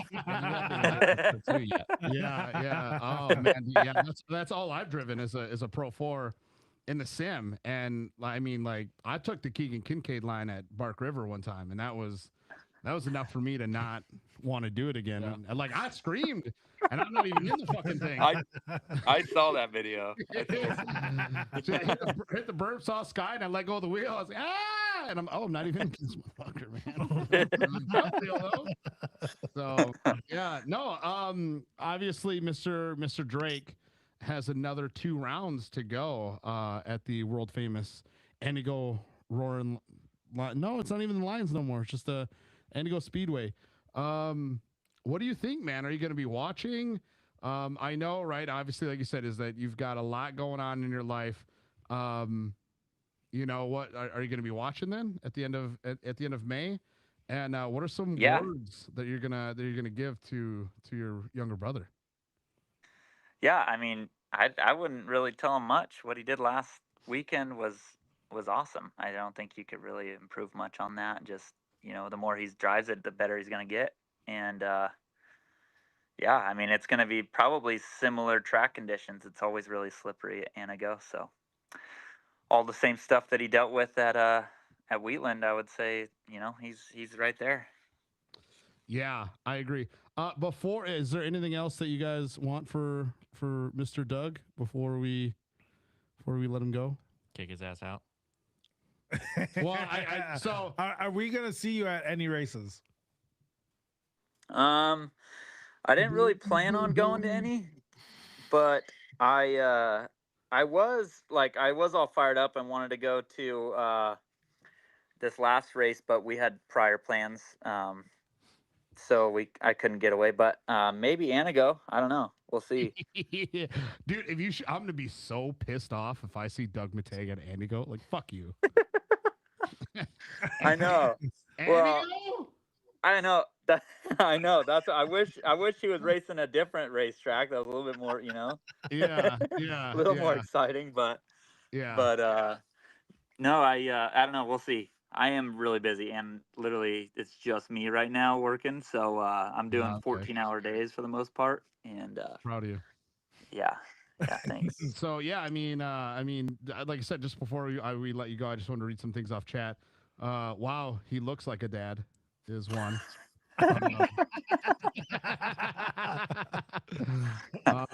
Former / retired. Damn, that's brutal. Now the second best Mittag. Jesus. Damn. Hey, You know, this is chat, bro. This ain't. here's a little food for thought. This would really be fun to get everybody fired up. Me and Drake versus each other, Pro Lite. Let's get another Pro Lite. Oh. Wait. Okay. At which track though? I don't know. Well, Bark River. Ooh. Ooh. I don't know. I don't know. So are we talking Doug Mittag now, or are we talking Doug Mittag and Pro Lite? Like Now. young Doug Mittag. Yeah, let's see. Yeah, let's see if Johnny boy will let me drive his rig. Show him how to drive that thing. Dude. Oh, I mean, are you talking about like serious? Like, is this really gonna happen, Dude, or are we? I would love 'cause, that. You're. Uh, I may not be showing it, but I'm starting to get a chub. Yeah, I'm tucked out right now. Yes. I mean, it would be pretty fun to watch, right? Dude, I would pay. I would pay. I would just All start right, paying so mine. just see what Johnny wants to rent his truck for, and just pay that bill, and I'll be there. Got it. Yeah, we're gonna start raising T-shirts. Or Yes. we'll have A GoFundMe. both of Johnny's trucks, and then Connor out there too. Oh, there we go. But we'll let Connor give you guys like a lap head start. Yeah, Connor's probably gonna whoop our ass, but Yeah. You gotta wait till like the last lap before you pull a move. Otherwise, then it's just boring. You gotta give the crowd what they want. You know what I mean? Everybody likes a good three-way, right, Doug? Oh, especially being Bark Rivers, especially being Bark Rivers 50th. Oh yeah, dude. Oh, bro, come on. We got to make this happen. Let me see what I can do. Let me see what people I can, extort favors from. Let's see. Somebody said non-pullout gang. That's crazy. Damn. Let's see. Doug and Keegan really fired us up in 2015. Handles at the track was a bad idea. Oh, dude, those nasty handlebar mustaches that you guys had. God, absolutely disgusting. Oh yeah, and then the last comment, #washed, bro.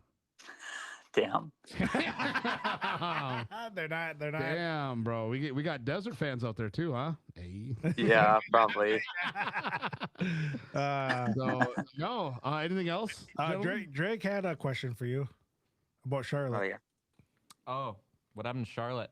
Pro 2, second race of the weekend. I won 3 out of the 4 races. I made it on the track. What do you want to know? Man, I know that photo's out there somewhere, man. I know it's out there. I don't think so. It was probably a Snapchat photo you took, dude. I don't know if they were saving them back then. Somebody sent it to me. They were.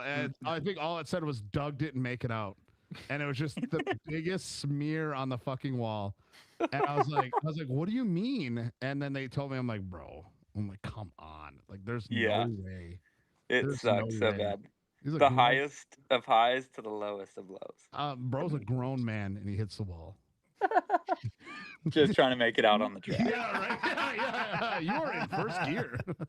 Yeah. How fast can you go? It was a slow hit. Yep. Yeah. The whole front diff went out just from the nudge, bro. It probably did you a favor. You probably would have wadded it up. Yeah, I don't know. I don't know if that was a favor.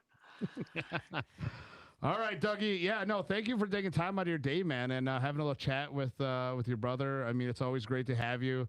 Again, right? I know you're super busy, but I know, I mean, sometime later on this season, we'd love to have you on. Yeah. I mean, no offense to all of our other guests, but you have like unanimously just always constantly been mentioned as like a favorite guest to have on the Impulse show. So, I appreciate that. we'll have It's you. probably not the same. Probably not the same people that are commenting all that bullshit. Yeah, yeah, right. Yeah, they have new people totally. No, dude, it's yeah. We'll get something together. We'll have a conversation and then we'll have fun because I'm about to have fun with these guys here in a little bit. Got a fun little game set up, and then we're gonna wrap up the show. But yeah, no, man, thank you so much, Doug. We appreciate it. And honestly, if you show up to Andigo, I'll be stoked. I can't wait to see you, man. I miss you, brother. And yeah. Thanks, boys. Good to see you all. And Drake, don't fuck it up. Sage advice from Mr. Doug Mittag. All right, boys. See ya. Love you. All right. Love you. Love you. Bye. How do you shut this thing off? I'll remove you. I knew he was going Old to say man. that. Right. Old man. Anything else that you wanna talk about as far as like these guys and just kind of anything else? Like we've kind of touched on it a little bit, but you haven't really like alluded to it too much. How much and if has the sim helped you as far as putting laps down at Wheatland? I mean, again, right, the track drops and actually both of you too. I mean, like you said, you beat Connor last year. You guys hear that? Yeah. Okay, I just want to make sure. What's that? So you beat Connor, and then Connor's been whooping everyone's ass in the past. But yeah, what Tito was about to say is like how has sim racing helped you get ready for this race? And it's not like it's more of a dream come true. It's like sim to racing, like what you see in like IMSA or Formula One type style driving and racing. It's never been proven as far as sim off road to reality off road. And can you tell us like how that has helped, or if it has helped at all, or the difference, or how close would me and Tito be becoming professional off road racers? Don't laugh. Why is that? You got to Why is become that funny? semi-decent. What's that funny, Connor? Why you laugh? That's the biggest smile you had all night. What is this, man? Answer the question. I mean, it's not so much how to drive the truck, but it's kind of what to think in the truck. Like iRacing Short Course Pro 2 season, it's kind of similar to a Pro Lite in real life. I mean, not too close, but pretty close. You're like, there's times to make decisions like to pass or, to push harder. And like at the beginning of sim racing, I was terrible, yeah. I would like just be happy to make it into the main races. But I think once I started working with Connor, it's more of like, it's not being fast. Like there's been countless races. Both of us have won races and we weren't the fastest. Yeah. But it's just more being smart, like you have free seat time, like it's not identical. You're not driving the, identical truck. Everything doesn't feel identical, but it's more of like a mind game. You know what I mean? Like you get, free seat time for as long as you want and you race against as many people as you want. You know what I mean? You kind of just more like a racecraft kind of thing. You know what I mean? Like you gain racecraft. Yeah. No, it's an interesting word. Yeah, absolutely. What about you, Mr. Connor Barry? Right, we've got multiple tracks on it: Crandon, Bark River, Firebird, now Wheatland. As far as some of that goes, I mean, yeah, man. Same question. Has any of that helped tremendously, or like you said, is just kind of more seat time or more racing craft? I mean, has that helped you in any aspect, or kind of anticipating things? Like what's been the benefit of it for you? Yeah, I would say probably just more so the mindset is probably the biggest thing. The driving itself doesn't really translate over a ton. Just the sim is a little bit odd in some ways, but definitely the mindset has been the biggest thing. and I've been on sim since 2020, and I didn't like at first I thought that it was kind of just like a game. Yeah. I didn't really Yeah. care to do it, being honest.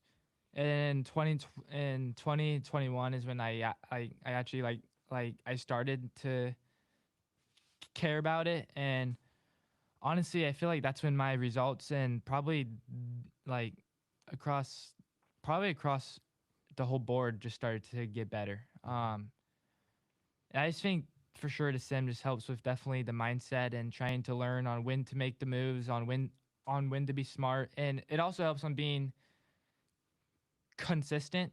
As much as the sim is not the same as real life, it's the same as in trying to be fast. If you want to be fast and smooth, you have to hit the same marks every single lap, and that's where the sim helps.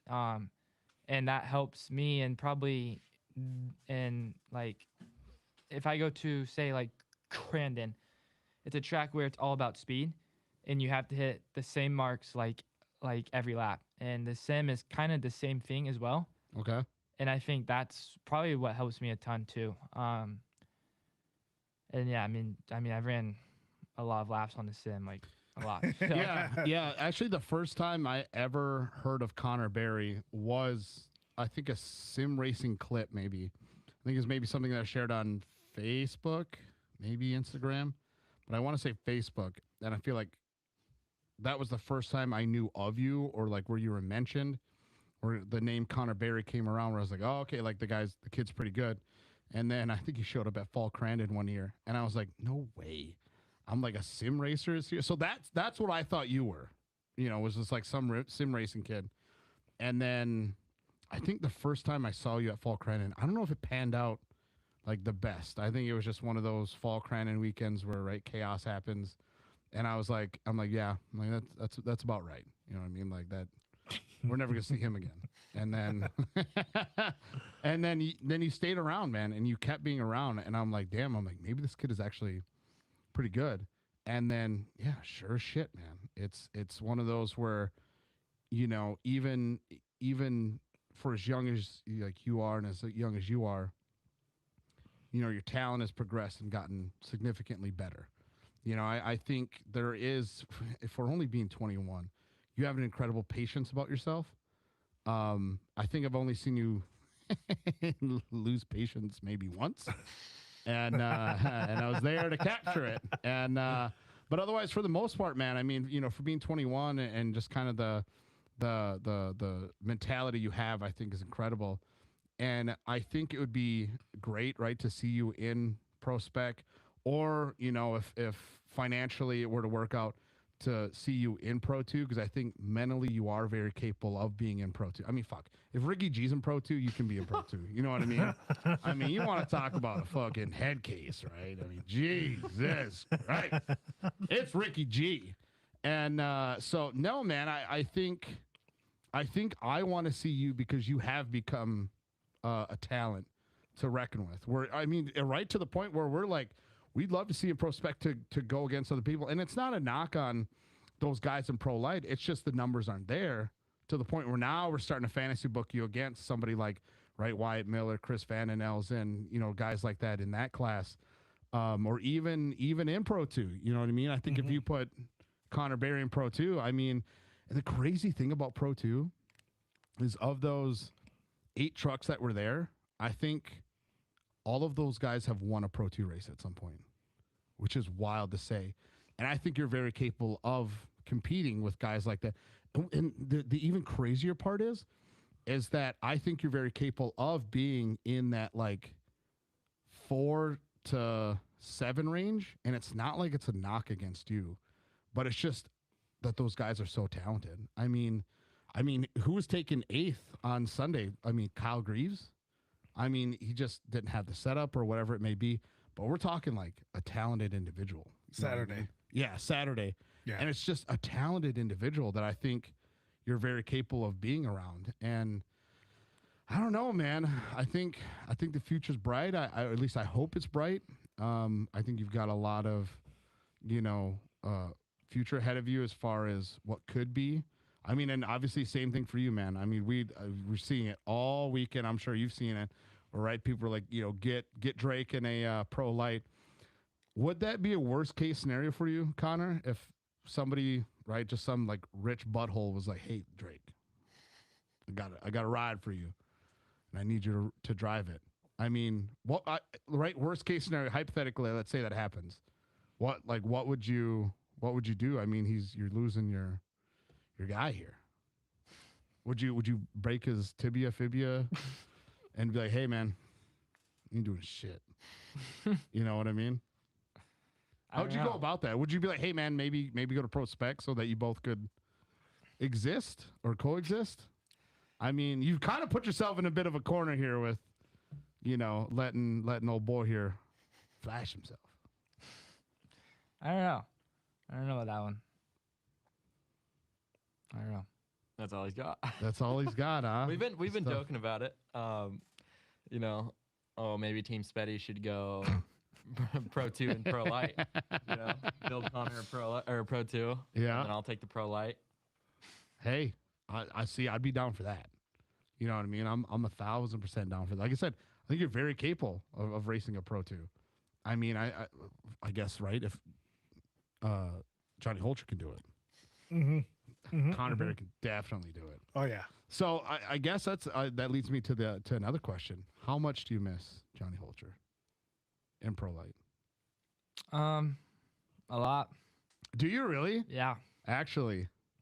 So is it the friendship? Is that why it was worth going up to the starting line, and now it just feels like one of the dogs is gone? You know what I mean? Yeah, I mean, like, him being there made it fun a year ago. Just having someone, I don't know the best way to say this. Having competition. Okay. Just having a guy out there who is going to be hard to beat.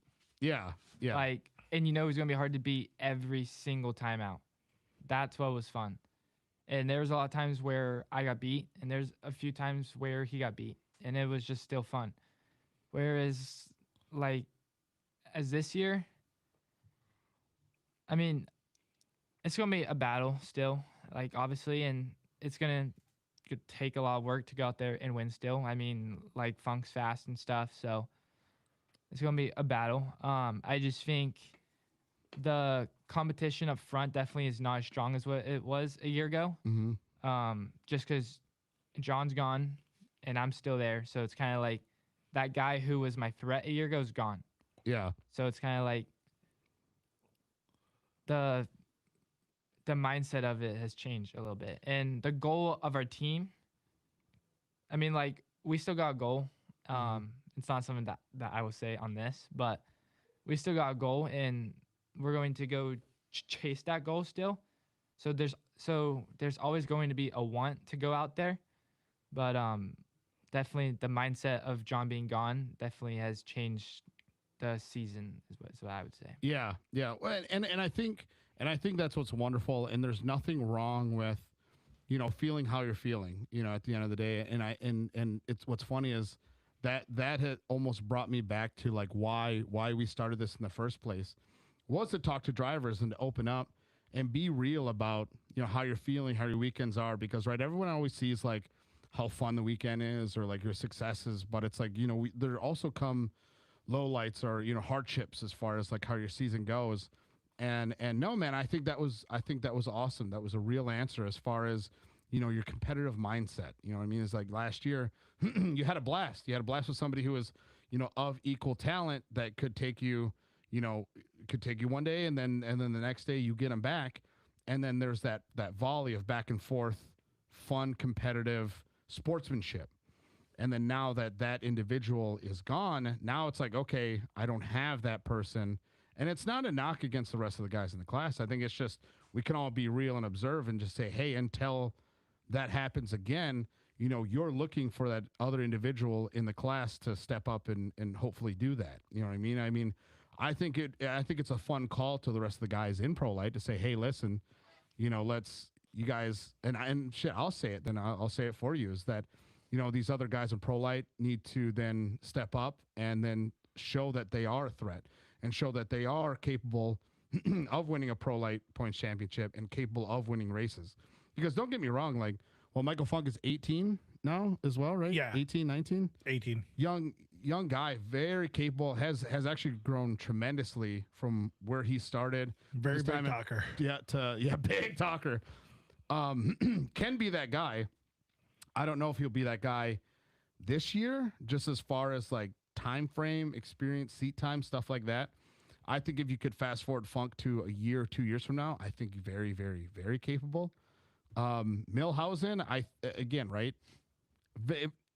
Consistently inconsistent. The guy is all over the place. But when he can put it together, I mean, he can put it together. Again, man, Matt Wood has flashes as well. I mean, I jumped on the Matt Wood train when he was able to fend off Brock Hager. Yeah, when he first got the truck. Yeah, like He was really good. wow, man. And it's just a series of like unfortunate events, right? For Matty Wood. It just shit happens. It's called racing. You know what I mean? And I dream of the day that Machosik has just a full healthy motor. You know what I mean? That he's fully capable of doing any of that. I mean, until then, it's Connor Barry's the proverbial favorite. I mean, it's just how it is and how we see it. I mean, what I will say on Saturday is that I was actually a little observant because I was working the front stretch after Pro Lite? Pro side by side? Yeah. So our guy, unfortunately, didn't make it very far. So then I was just kind of chilling. And man, even after the pro side by side race, I saw the number 2 was still in tech. And I go, oh shit, man. I'm like, are they dogging Drake because like because the last time that you were here, right? You got disqualified. So I'm like, okay, well, what's the fucking deal? And so is that something that they do for like somebody who's like a first time driver? Is it because like, or not a first time driver necessarily, but it's your first time in the Pro Lite truck and you happen to win? So was that like a random thing, or was there like a reason why?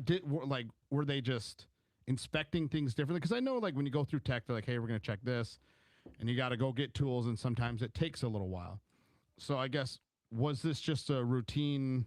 Not a routine thing. It was not a routine thing. So was tech looking at for something specific? What happened, I guess? Well, we won with a first time driver and got protested. The truck got protested. Okay. And they made us pull everything apart, and everything was perfectly legal. Okay. So that's what took forever. We had to pull a bunch of stuff apart for tech to look at it, but everything was perfectly legal. Got it. And do they even tell you who like protested you at all, or is this just like, is it a random anonymous thing that happens? Or you guys know, don't you? Okay. All right. You don't have to say anything. I say who, or else I'm gonna say it. So either way. Oh, you know? Yeah, I know who did it. Oh, really? Well, I'm gonna make them do it. I want some spice in this class. You know what I mean? It's this truck that is blue. Every truck has blue on it. Fucking macho. No, I'm just kidding. Yeah, right. Yeah. Oh, Who did it? You're the owner. I'm not saying names. They know.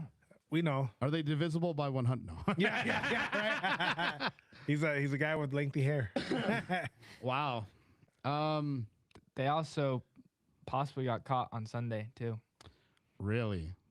for cheating. Actually, that reminds me. Did Champ put out their DQ? No, they didn't. They did not. So, Well, I mean, it's Thursday. Let me look up points because The points show that he got 0 on Sunday. really, And they checked what in tech?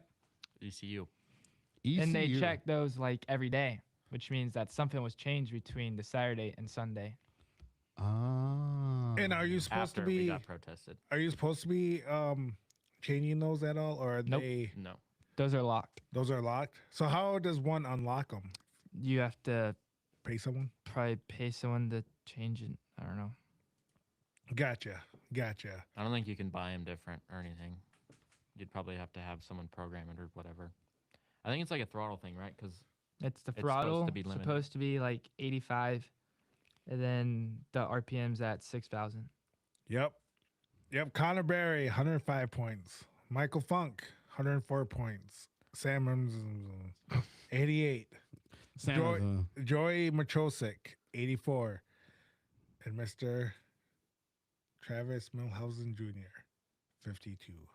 52 points for 2 races. So that means. So he got 0 points.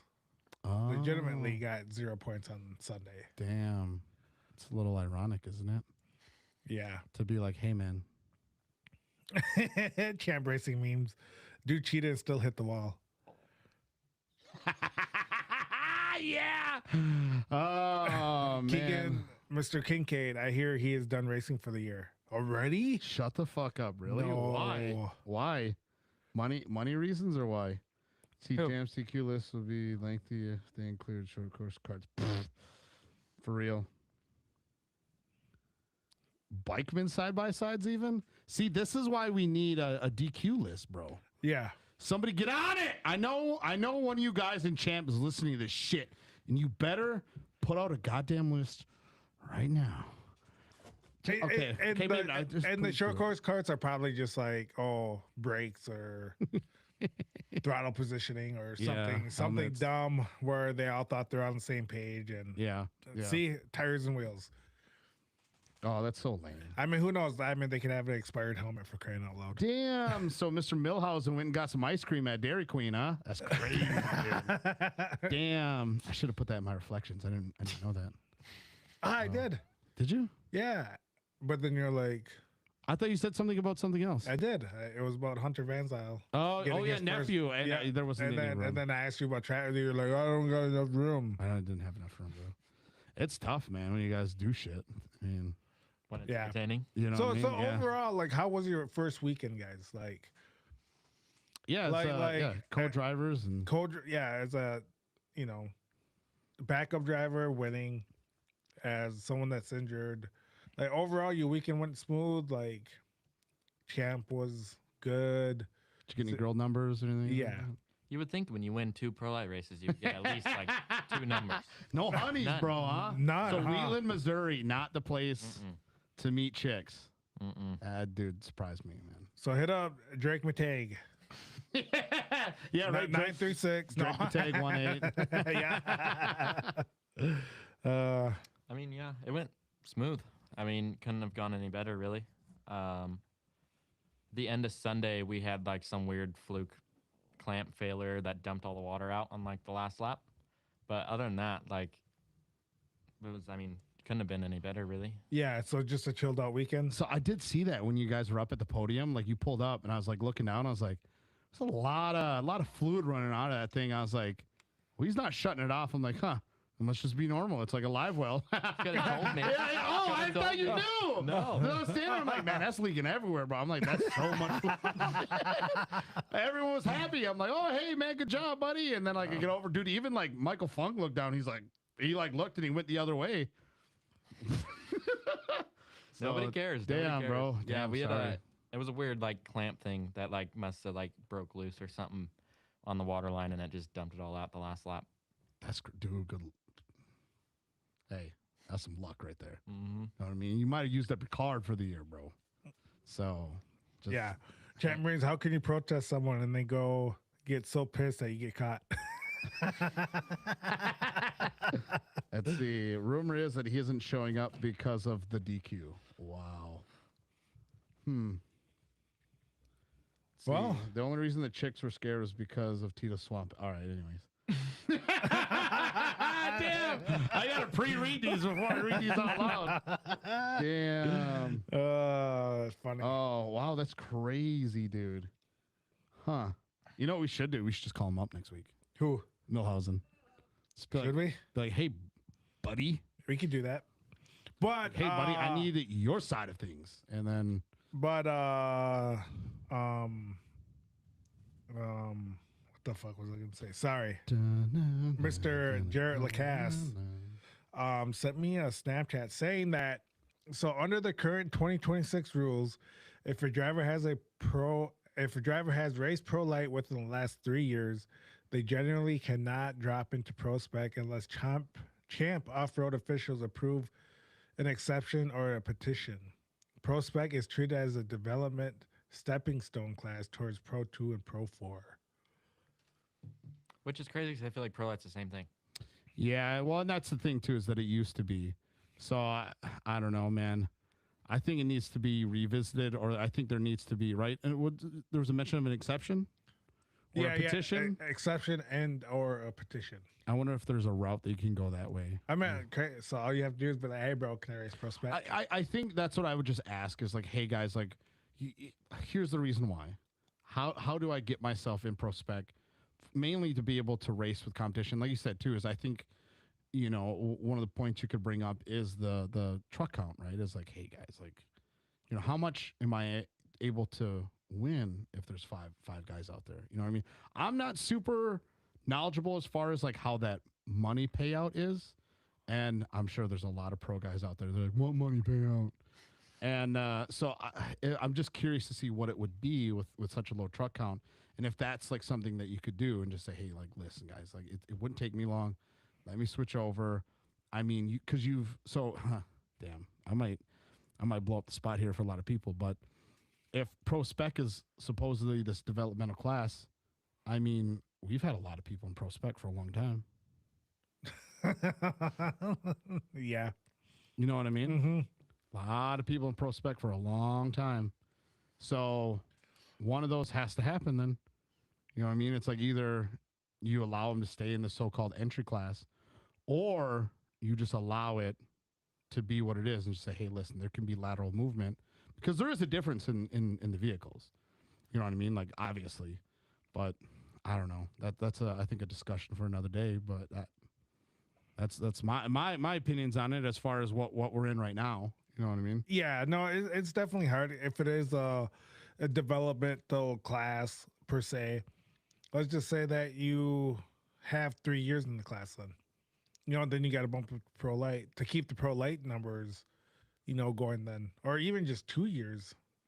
I mean, to develop a good racing craft should take a good 2 years, you know, and then you just bump them up whether they like it or not. Or even something like you know, Supercross 250. If you're at the back of the pack, you don't have to go up to 450. You know, Yeah. most of the time you point out or whatever. Yeah. So like Deegan has to go up to 450, and he's the best. So bring the best to Pro Lite then. You know what I mean? Like, so again, right? That's why I was like, I might be fucking some people here, as far as that goes, because, I mean, you look at VDE, and not calling these guys out, but you look at VDE, you look at Parsons. At Parsons, you look at Visser. Did you see what Champ Meme said? You look at, oh my God, Visser is still developing. Fuck. Come on. Damn. He only got a double podium this weekend. Yeah, right. Thank you. But no, you know, you just look at all these so-called development, you know, it's a pro class at the end of the day. I agree 100%. You know, it's talented drivers in that class. Do I believe, am I on the side of Pro Lite going away? Yes, I am. Do I think there needs to be a Pro Lite Pro Spec class? I do not, just because they're so close with the same chassis. I mean, all you got to do is swap out the motors and transmission and everything, kind of like what Connor was saying earlier today. You know, it's just, racing's tough enough, and it's hard to get good numbers in each class. I mean, this weekend, I believe there's only 225 drivers, which sounds a lot, don't get me wrong, like amazing number. But I mean, we're used to seeing 300 plus 400 drivers at the series, maybe even 500. And to be at 200, 225 is crazy. Yeah, I mean, like you said, is that I grew up with only one entry level class in a truck class. Like, it was Pro Lite forever, and then Beat introduced the Pro Spec class. And I mean, first of all, the first time Pro Spec was out there, even the first full year, those sounded horrific. And they've come a long way. They've come such a long way, arrived such a long way from where they started. And again, man, for me growing up, it was Pro 4, Pro 2, Pro Lite, and then Super Buggy. That was it as far as pro classes go. I mean, there's even a time and a point where Super Buggy stopped being pro, and it was just three 3 pro classes. Now we've got 7. And I mean, Pro Lite started out as V4s. Dude, they sounded like they always said they sounded like bumblebees coming down the start line, the land rush at Crandon. You just hear, dude, and it was the wildest sound ever, man. And you'd have 20, 25 of them motherfuckers come around in turn 1, and then Chad Horde would wad it up, and then he'd go corkscrewing. It's just, dude, it was amazing. And so it's not like it's anything new. I think for me, the side I'm on is just truck count and then affordability. You know what I mean? At that point, it's not even about, Pro Lite, because Pro Lite has gone through such an evolution. Like I said, man, it started out as V4s. And then it got to the point where then those motors became so expensive that then it was just cheaper to go to a V8. And then they went to V8, and now these things are so maxed out that now it's just become, again, expensive. Well, now it's like you almost got to do a cycle, kind of circle back. And I think that that's just the route to go. And again, it's nothing against the Pro Lite drivers or anything else like that. It's just, I think the realities of it. So yeah, I agree. I just think it needs to be one. You know what I mean? Like, yeah. We can't have 2 classes with the same trucks because there's only so many chassis. You know what I mean? Like, Yeah. so many of these are now getting turned into pro specs. So now people that want to get a truck, their only option is a pro spec, unless they find a Pro Lite hiding in the woodwork somewhere. Like there's no way around it, really. I don't know. I think something I was going to bring up earlier, Jeffrey, because you had mentioned pro spec being this entry level class, and so this is where like I will sometimes disagree with some of these rules, and right as we know, man, rules are rules, but I think there's always exceptions. I think right at the end of the day, you can make exceptions. So like for instance, old man Bill Berger was in Pro-Am, right? I think the rule is if you finish in the top 3 in points for 3 years in a row, you have to go up to pro stock. And in those 3 years, he's won 1 race. And he's just been consistent. Like people are going to dog on me, but to me, I think a consistent, smart driver, other people will say different. But to be up front is like, hey, like it's not like he's been like world class or anything else like that, but he's just been a good, consistent driver. And he's in Pro-Am because it's whatever. But now you have to bump him up to pro stock. It's like, okay, well, which is a whole nother. Yeah, it's like okay, well, this ain't fun no more. That's not. Well, because you look at that's not Ben Berger's or Bill Berger's, talent competition. It's like, well, then that's not fun. Yeah, because then you look at what happened to Ben Hiding or a bunch of Pro-Am drivers that jumped up to pro stock. Mm-hmm. They were, hate to say, but unfortunately, they were the bottom 3. Bro, they got That was the same thing with me. Like, dogged. Yeah, I mean, I went and raced pro stock in 2023, and it was like, holy smokes! Like, I don't even know where to go from here. You know what I mean? Like, it just felt like it was like, even, I don't know. It's just like a whole nother level. It's insane. Yeah, well, and especially you don't know, and it's funny, Ben Berger did comment on here. Yeah, Benny. It was real nice when they forced a 59-year-old grandpa with a 10-year-old car into a pro stock class.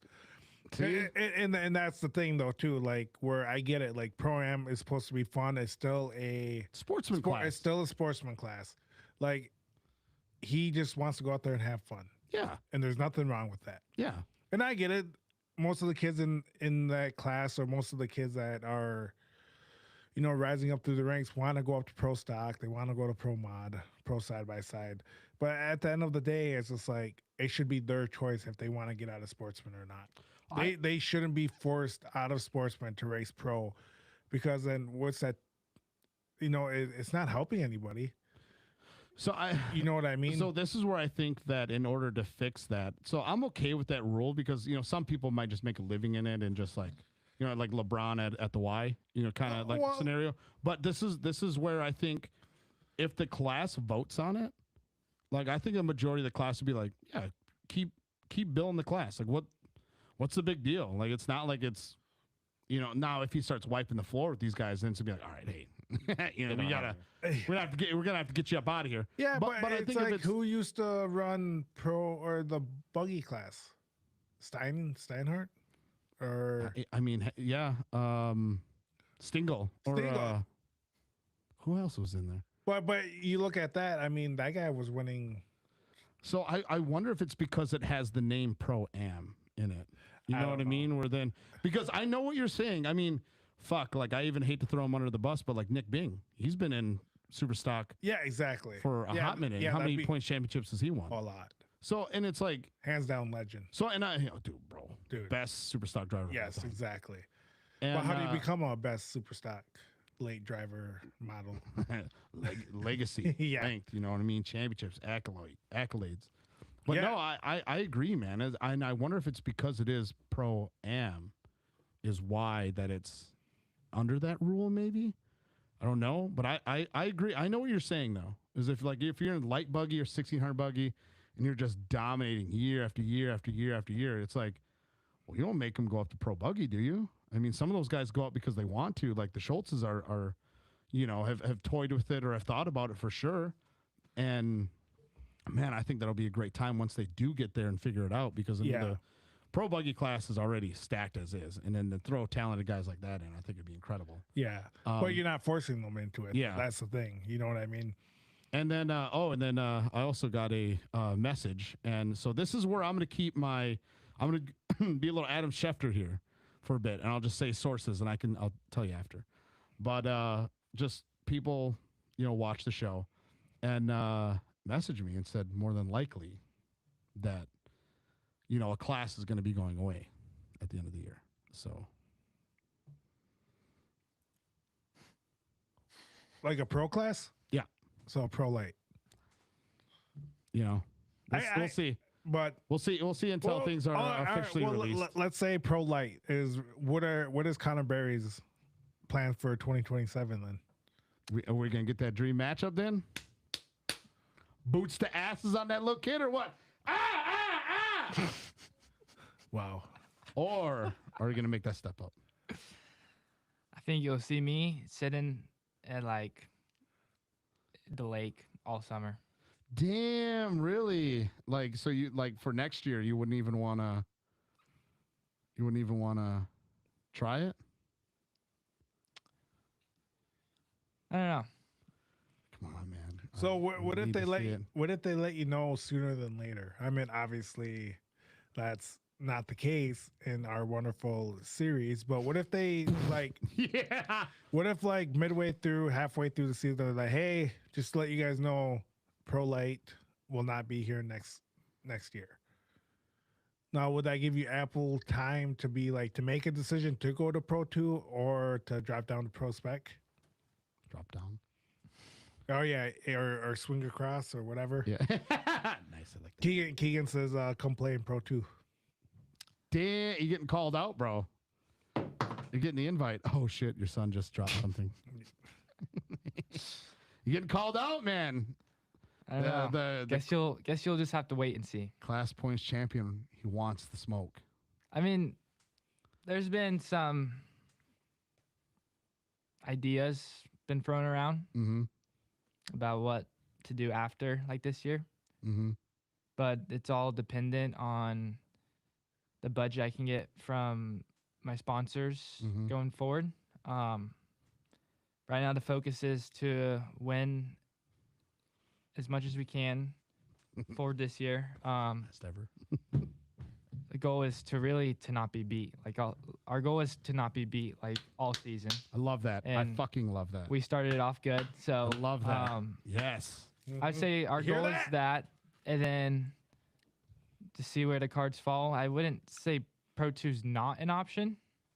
I wouldn't say it is though. Okay. No, I hear you. Because like I said, obviously, right. There is a lot of things that have to go right, and there's so many things that can go wrong, as far as making that a possibility. You know, things change so fast. Oh, chat meme said Pro 4. Oh, fuck it. Why not, man? Definitely you know not. what I mean? Definitely not. Just go rob somebody. Be like, gun to head. Be like, hey, give me that Pro 4. No. Getting rid of Pro 4. Oh, no. Unfortunately, I think it's I think they would revamp Pro 4 before they ever got rid of it. What do you guys think? You know what I mean? I 'Cause think I Pro mean, 4 is going to stick around. I mean, they did Pro 2. They went Pro 2 900 to 750. I wouldn't be remiss if they were to try to make that more budget friendly with Pro 4 as well. You know what I mean? I think they would restructure Pro 4 before they would ever get rid of it. I hate that they have to. I hate that they have to restructure because of money sense. You know what I mean? Like Yeah. they have to make it budget friendly because try not to talk bad about the series. But Go ahead, say it. Fuck it. but about how where the series is in right now. Like there shouldn't be a budget friendly class if you're racing in pros. You know what I mean?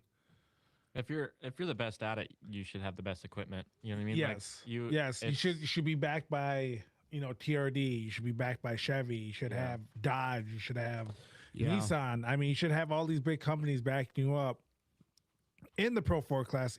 And I might even say Pro 2 also. Yeah. Like these big manufacturers in our sport. And don't get me wrong, we are. Chevy stepped up big time.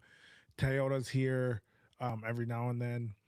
But I mean, for the most part, I think where we're at, you look at NASCAR for crying out loud.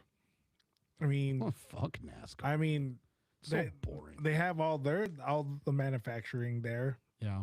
Probably hundreds, millions of dollars in engines there. And all the drivers over here are asking like, hey, we just need one main engine and a spare engine. I just think about what if we got 10% of what they spend in NASCAR? You know what I mean? that'd be huge. But that's what I'm saying though, is like could you imagine if you had a $20 million budget? I think that's what it is. I think it's the cap on NASCAR is like $22 million. You could have like a new truck every race. I was gonna say, dude, like, so would you say 20 million? Yeah, well, So you got 10% of that, 200,000. Yeah, well, you got to think too. Like every NASCAR team has like 5 cars ready at their disposal. Oh wow, I'm terrible at math. 10% of 20 million is 2 million. Well, I was thinking 1%. Jesus. Yeah, Ben 2 Berger, million? get rid of all the side-by-side classes. Thank you. It's bad though that the side-by-side classes are probably keeping champ alive. I agree. Unfortunately, with at least back when Yamaha was in it, like Polaris, Yamaha, Can-Am. Can-Am. Oh I yeah, mean, Kyle Chaney wasn't there this weekend. No, he was not. Dude, we were missing a lot of heavy hitters. Yeah. I've heard Can-Am is kind of pulling out of everything. Like Your brother didn't. like they don't want to pay drivers to go race in Mexico. They want them all to be just in the States. And I think it's probably the same thing with short course, right? Because Cheney would do the Pro 4 part-time, but the UTV full-time. Yeah. And maybe now they're backing up off that. Well, and then also, it wouldn't surprise me if Can-Am, they've built a lot of their machines for like King of Hammers and to survive desert elements. They weren't necessarily built to be race short course. The last 2-3 years, Cheney's fought them Can-Ams race after race after race, and you've seen his results reflect that. And he's even talked about it, just saying like, hey, like it's just not a short course vehicle, and the guy obviously dominated King Hammers 2 years ago. You know what I mean? Won the 4,400 race. Dude, he won big too because he got free entry the next year. That was it. Fuck, bro. All right, that's what you want to win, right? It's just a free ticket for next year. Mm-hmm. You got, they won't pay your gas, but as long as you get here, you're free. Yeah. But Keegan, off-topic question: Connor and Drake, or is Connor and Drake better at driving in real life or iRacing? So are you guys better driving in iRacing or in real life? I guess it proves that you guys are the top iRacers in iRacing, and you guys are the top drivers in off-road right now at the moment. Or at least Drake is. I don't know where Connor's at. Yeah, I guess that's a good question. Do you think Connor's a better driver in iRacing or in real life? And then vice versa, Connor. Do you think he's better in iRacing or better in real life? That's hard. Like, how do you really think about it? His real life I haven't really seen like too much besides a weekend ago. the 60 laps put in. if I go off that, probably the real life, but I mean that is based off a weekend. Mm-hmm. And then to answer him, I mean the stats show I'm better on the sim. So Yeah. Damn. Okay. He's got like, Oh, shots fired. Okay. Shots fired. he joined in 2020. I was like more of like I mean, last year was the first year I actually did it professionally. Yeah. Quote. So Yeah. I mean, look at the stats. First championship was in the Damn. first year. Rookie year. Although he probably got like 3 in his first year, but Connor's like, shit. What do you mean 1 in your rookie? Yeah. He's like, and that was off topic. That was Damn. off season race. Yeah. Who are you gonna have as your coach for iRacing? Oh, Drafkin. Was it gonna be DraftKings? Yeah. Who are you gonna who are you gonna coach, Connor? I think we had like I was coaching you. I think no. I think me No. and I was with him. Drake was Drake with had you, me and Lyle, and Zach was Lyle. or who was it? You guys had Zach. Or was it Schlevy? Maybe Schlevy Jr. I don't know. Fuck sleep. I can't remember, but I feel like Drake had me and Lyle. yeah, I think we talked about it. Yeah, because then I was like, give me that setup, bro. No, I wanted Zach though. Let me. Me- Damn. Me and the red had to go. Well, shit. I'll take Connor then. You know. Sorry, Lyle can't be here, so we got it. We got it. See, this is. It would work, bro. I'm a mash the gas kind of guy. Though. Yep. Keegan goes dominating in both. You boys are killing it. And you Thank guys are. I mean, you guys are proving facts. Again, like I said, you guys are making even a dream for me maybe coming true at one point is that hopefully I could go from iRacing into a truck and not so much dominate, but just Have the opportunity. have the opportunity and not to fuck up someone's truck. You know what I mean? Yeah. Like being there and being like, oh, okay. Not going to say that it's going to react the same or anything like that, but just having that Racing craft. the racing craft, exactly. Because your brother said something that where he said that, you know, I was surprised that he handled the pressure so well, Yeah. you know, racing against guys who have been doing it for years. But I believe that iRacing has, again, helped you out with that, you know, having Connor Barry behind you, having Drapkin behind you, having, you know, all these guys that are, you know, professional iRacing, because you guys aren't too far apart. You guys are always in a battle. So has that helped out in the mindset? Actually, kind of crazy. I almost feel like, I don't know if it's the same for Connor, but I feel like I got more nervous racing and iRacing than I did in real life. Not really. Yeah. Like, yeah. I don't know if it's the same for him, but like, I think the last lap of the iRacing Short Course World Finals I felt it more than I felt winning both the races last weekend. Yeah. Like, just like, kind of like a heart drop, like everything gets numb. you know? Yeah. I was nervous for you Gets because you kept sweaty. fucking up. I know. I did a couple I- handstands. Dude, Saw that, dude. I'm like, stop. Knock it off now. I know. Pissing me off on that weekend. No, but Keegan goes, Connor, now you'll know how it feels to carry feels like to carry Tito. Get the fuck out of here, man. That's such bullshit. He carried me one time, and that was in basketball. That's it. That's it. But otherwise, I built that motherfucker up in practice, man. He needed Thank you, a Zachary. wall. I like that. He needed a wall. He's like, hey man, I'm driving in. I'm like, you're not scoring. I mean, so you're gonna have to shoot over me. And he did. I think we played a game 1st to 5 and he beat me 5-1. So it was kind of a given. Like, I mean, he is kind of a tall dude, right? he was all-state basketball player. Pretty good. He was pretty good. He's alright. I mean, I could D him up. He's from Crandon. But he always gave that bullshit like fuck you. He always gave that like bullshit like you like I had great defense, man. Great lateral movement. Right? Oh, there's a good question. Plumley goes, there was more talent in iRacing. Is that true? Is there more talent in iRacing than actual off-road racing? Yes, because you can get on it all day long and drive all day. Okay. Like we just got beat by someone who has a lot more laps in the past like 6 months than us. And I mean, we haven't been on as much, but because iRacing is so easy to get on Mm-hmm. and you don't have to pay to go and drive laps. Yes. And because of that, I mean, it's not going to guaranteed that you're going to be fast. You still got to have skill Yeah. to do it. And But those people who have skill and have the time to go run laps are going to win. And like it, I've won the past like 4 years. I just got beat by someone who just straight out was better. And the time that he was on the sim helped. I mean, I haven't been on like as much now, but that's because the sim is so easy to run laps. So yeah, I do agree the competition on the sim is probably better. And also the sim is easier in the way of the concept on how to go fast. I mean, the top 10 is probably within like what, like maybe a 10th. Yeah, like some tracks. I mean, your top 12 are within a 10th, 2/10. Yeah, That's crazy, dude. And That's then say we get like inverted to 6. I mean, to try and go up, it's almost like impossible. You have to wait for some kind of luck.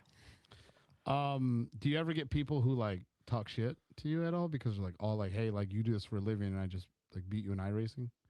It's like anybody ever say has like caught up yet, or does anybody know like, hey, I just beat a guy who actually races like this stuff? No, not really. I beat Drake. It's kind of like the people who know that you race, Yeah. the real life, like they kind of, I don't know, I would almost say like kind of like respect you more. I feel like. Yeah. Yeah.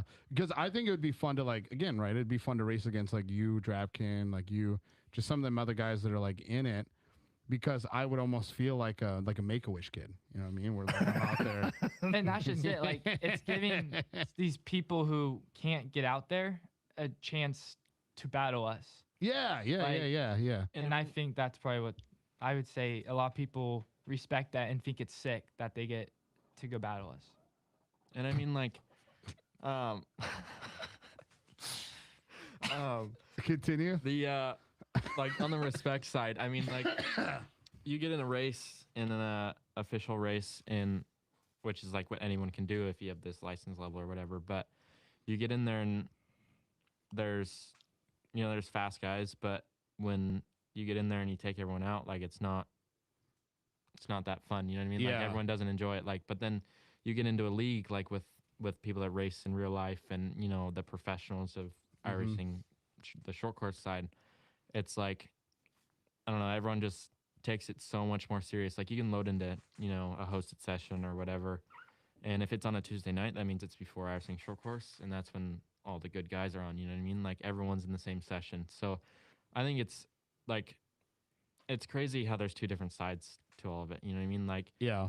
there's the people that are on there just have fun. And then there's the people that, either want to do what we do in real life someday, or there's people that do it already. You know what I mean? Like there's so many different sides that all come together in iRacing. Yeah. I think the only downside for me, because I would watch him before he left me, and the only thing I didn't, he left me. He left me. Is I didn't leave him. are the incident points, right, or what it's called? So like if you get your if you get your like nose in on somebody and like you tap somebody or whatever, and you get like 2 incident points or 4 or whatever, and you're allotted like 16 or 18 or something like that.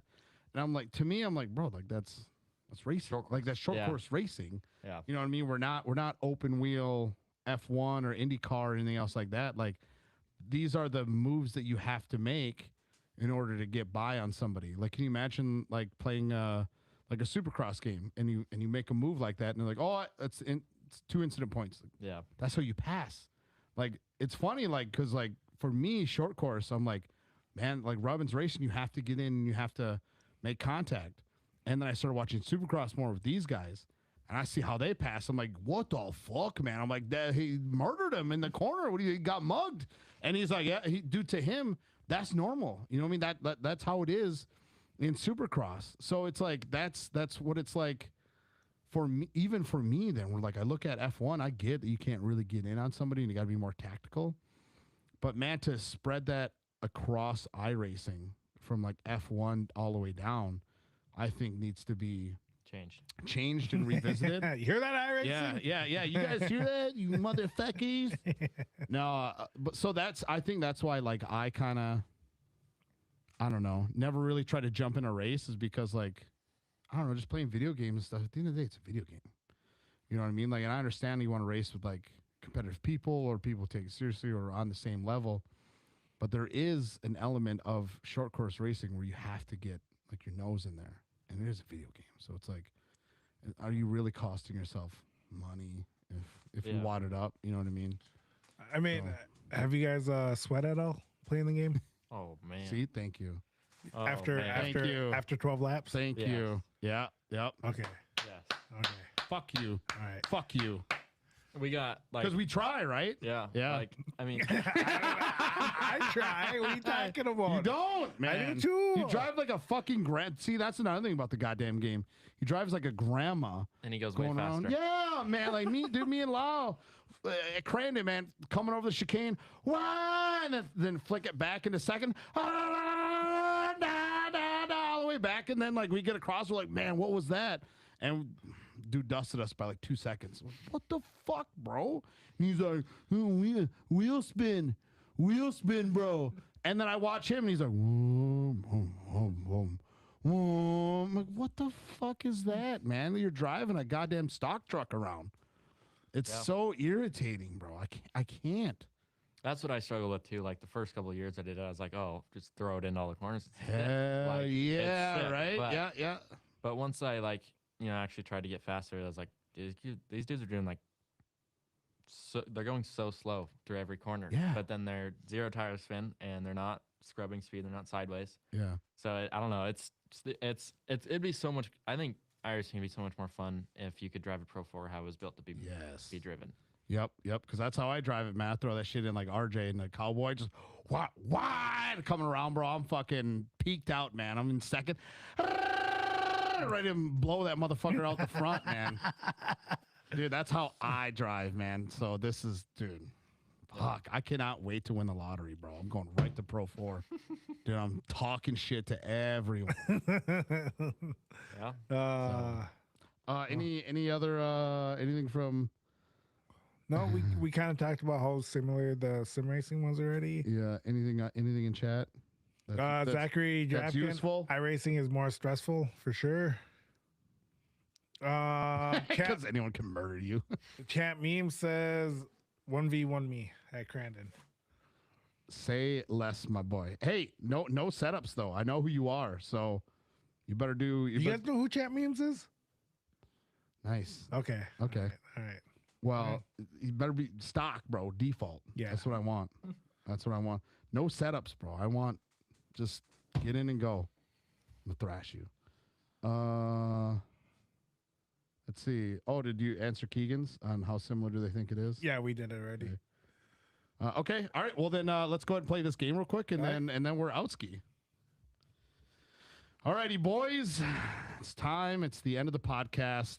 So this is going to be a hypothetical for you, but this is going to be a real thing for you.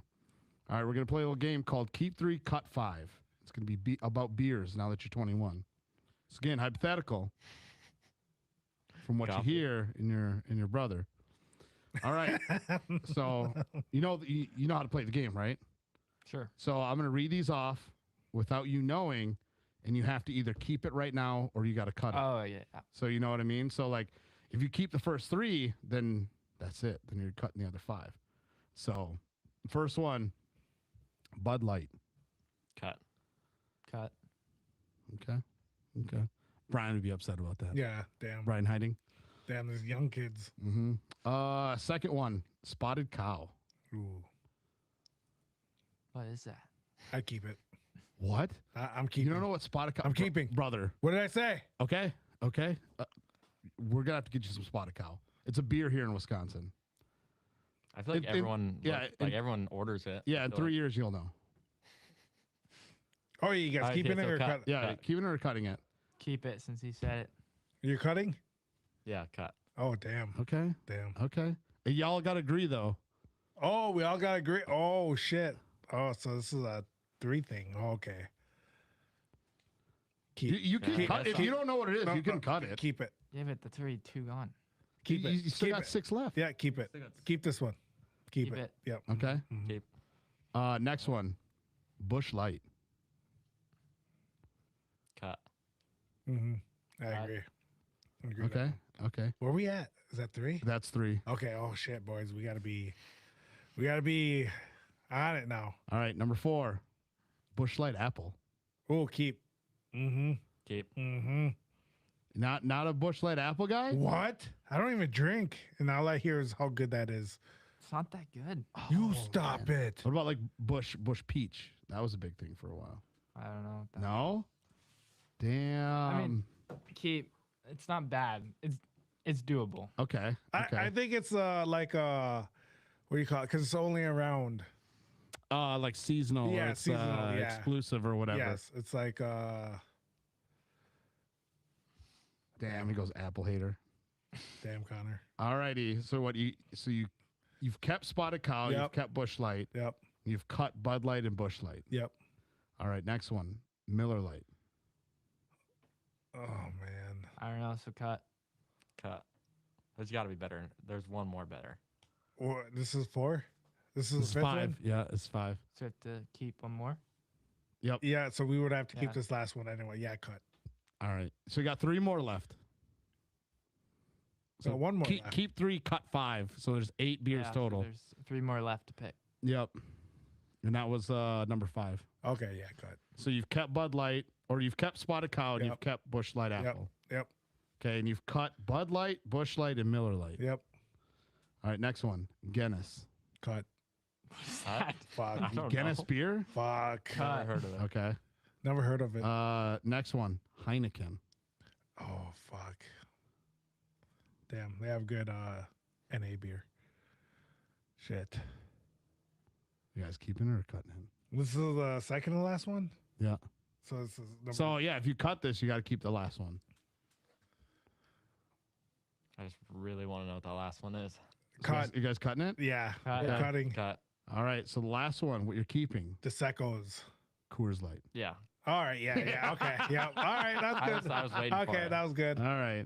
So you guys kept Spotted Cow, Bush Light Apple, and Coors Light. Yes, that's a good lineup. I like that. Yeah. Yep. Yeah. I think That's you guys really killed good. it. I think that's 99% of what people would say, anyways. Besides Brian. Yeah. Except Brian hiding. Yeah. Yeah. Right. He's like, oh, fucking Bush Light all day, man. I'll fucking give me some Bush Light. I'll drink all fucking day. All right. Second game. You have $15 to build your perfect West Coast team. So right, $15. You got 4 categories. You can only spend 15 each. Is going to be I'll list you off names. That's worth $5, $4, $3, $2, $1. So and then you got to keep track of your spending amount. So your perfect West Coast team. The first category is Desert Racer. So for $1 or for $5, Bryce Menzies. For $4, Luke McMillan. For $3, Rob McCachran. For $2, Alan Ampudia. And for $1, Doug Mittag. I was waiting for Brock. So we're talking about desert racing. Just West Coast guys only. Empudia. Yep, $2. $2 for Alan Ampudia, huh? Dude, champ, bro. Back to back. Back to back. Yeah, that's probably. Yeah, Okay. I'm surprised you don't have him higher. You have Bryce Menzies up there at 5. I mean, they won the Baja 1000. He won a race. I mean, come on. You know. A race. Alan's just been more consistent. Bryce got more wins. What are you talking about True. here? Back to back. We're talking about champions. Who are you here. picking, Mickey Thomas or Corey Winter? Exactly. Who's got more wins, man? You stop it. You stop it. Corey Winter. All right, so $2, Alan Ampudia. All right, short course. $5, RJ Anderson. $4, Ricky G. $3, Connor Barry. $2, Lorenzo Bonacci. And $1, Doug Mittag. For what class? Short course, just any. Just a perfect West Coast team. Who are you picking that's going to represent you the best and who's going to get you the most wins and bang for your buck? Oh, okay. RJ, yeah. I think RJ. I spent the 5. Okay. All right, so you guys have spent $7 so far. Do you have $8 left to spend? Okay, sweet. like this. Third category, I'm interested. King of Hammers. So $5, you've got Brock Hager. Mm, $4, you've got Kyle Chaney. mm, $3, you've got Ronnie Anderson. mm. $2, you've got Mia Chapman. And $1, you've got Doug Mittag. I'm starting to see a pattern. But Mia Chapman, really? What do you mean? It What do you depends. mean? It depends. Yeah. Is it desert? Is it the desert race or is it the rock? Oh yeah, yeah. Anyone you want to pick, whoever you Well, the think first is. one was desert, so this has to be rocks. Okay, so it could be the KOH desert race. It could be Yeah. the KOH rock race. Whatever. Ron Dog. I got Ron Dog. Okay, you got Ronnie. What? For the rock race, he won and then got disqualified. We're going backwards. Who's number 5? $5 Brock Hager, $4 Kyle Chaney, $3 Ronnie Anderson, $2 Mia Chapman, and $1 Doug Mittag. I'm spending $3 on Kyle Chaney. I got Ron Dog. Ronnie's $3. Well, what's Kyle at? Kyle's $4. I thought it was 5. Nope. $5 Brock Hager, $4 Kyle Chaney, Oh, $3 Ronnie Anderson, $2 Mia Chapman, should be 0. $1 Doug Mittag. Fuck. Well, if it's a rock race, Ronnie. Who you picking? Who you spending money on? Brock. You spend Spending the $5 on Brock, huh? Okay. Wait, so how much do I have left right now? So if you're spending Ronnie, if you're spending $3 on Ronnie, you've got $5 left. So I can pick the top of the next list. Yeah. So and then if you're spending the $5 on Brock, I got $2 left. then that means you've got $3 left because you went 5, 5, 2, which is 12. Right? That's $3. Oh, Yeah. So you got $3 left. Kyle Chaney. What about Kyle So Chaney? are you doing Kyle Chaney? No. All right. No, what? I'll go with Drake. Ron Dog? Yeah. He had some hype behind it. Okay. And, Okay. and if we're looking as a whole, like to represent, like he's very vocal. Mm-hmm. He could draw some attention to that. Okay. Okay. So you guys got $5 left. You got $3 left. Oh, I thought we're picking as a team. Well, I mean, now we just split up. So. Okay. All right. All right. Last category. Hey, good one. Last category is miscellaneous, and it's Supercross. $5, you've got Jet Lawrence. $4, you've got Eli Tomac. $3, you've got Ken Roxon. $2, you've got Chase Sexton. And $1, you've got Justin. Just kidding. It's Doug Mittag for $1. I'm not gonna lie. I might go Kenny. I'm with you. Really? I'm with you. Not as- Really? okay, so sure, Jet's way faster, Yep. but everyone loves Kenny. Mm-hmm. Okay. Mm-hmm. Okay. If you had the $5, would you go Jet or would you? Yep. Okay. Well, and then there you go. You guys swapped money. Let's swap. Yeah. All right. Hell yeah. There we go, man. That's a hell of a fucking. Damn, you got a deal. You and Alan and Pudia, RJ, Brock, and then Jet, because you had leftover money. Damn. Okay. I'd still pick Kenny. I don't know. He's just got, Okay. no one else is doing wheelies down the start straight. before he Oh, wins, you know? someone's hating on us. Ben Berger. Cheney got skipped over when his effort mainly has. Oh my god, I'm having a stroke. Right? Is that manly or mainly? Did he mean? I don't know. Let's see. I'm gonna say mainly. Ben, the 4400 instead of the 4900 is insane. Poor dog. Pabst. Kickstart Kenny 26 chips. Yes. Oh, y'all Yes. passing over 4-time Cheney. Great $4 value. Cheney getting skipped over. I don't know. Kyle Cheney doesn't say. Yeah, yes, he's handsome, but that's about it. Yeah, we're talking KOH Kyle Cheney. Like I said, but still good value, man. I mean, Oh yeah, don't get me wrong. $4. I mean, $4 for Kyle Cheney. Brock Hager even at 5. I mean, I can't believe you put Allen and Putty at 2, bro. Like you said, man, That's who you crazy. picking? Mickey Thomas in a Pro 2 or Corey Winter? That's two different. Corey won the points championship and he didn't win a single race. Same thing with Alan Ampudia. Won the points championship, but then who won the most races? Luke McMillan and Bryce Menzies. Who do they remember? Champions are fucking one race winners. The guys at the guys who are holding the unofficial first place Baja 1000. That's who. Everyone sees the Bryce Menzies picture when he wins 1,000, but then nobody remembers the Alan Ampudia. You got the red plate the whole next year. Yeah. I remember. Number 1 on the truck. That's who I'm picking. Just saying. I'm surprised you didn't have Pavardi up there. Fuck Bulvardi, bro. You want to talk about a bum? silver platter handed to him. It's Christopher Pulvardi. Right. Come on now. Am I the only guy who doesn't like Christopher Pulvardi? I like him. These guys are teammates. Oh yeah, you guys are. That's why. That's why. Well, shit, I'll say it then, man. I mean, he got handed a lot of shit. I mean, everyone's like, oh, he did. He's the reason why Bryce won the race. No, the reason why Bryce won the race is because Toby ran out of gas. That's why.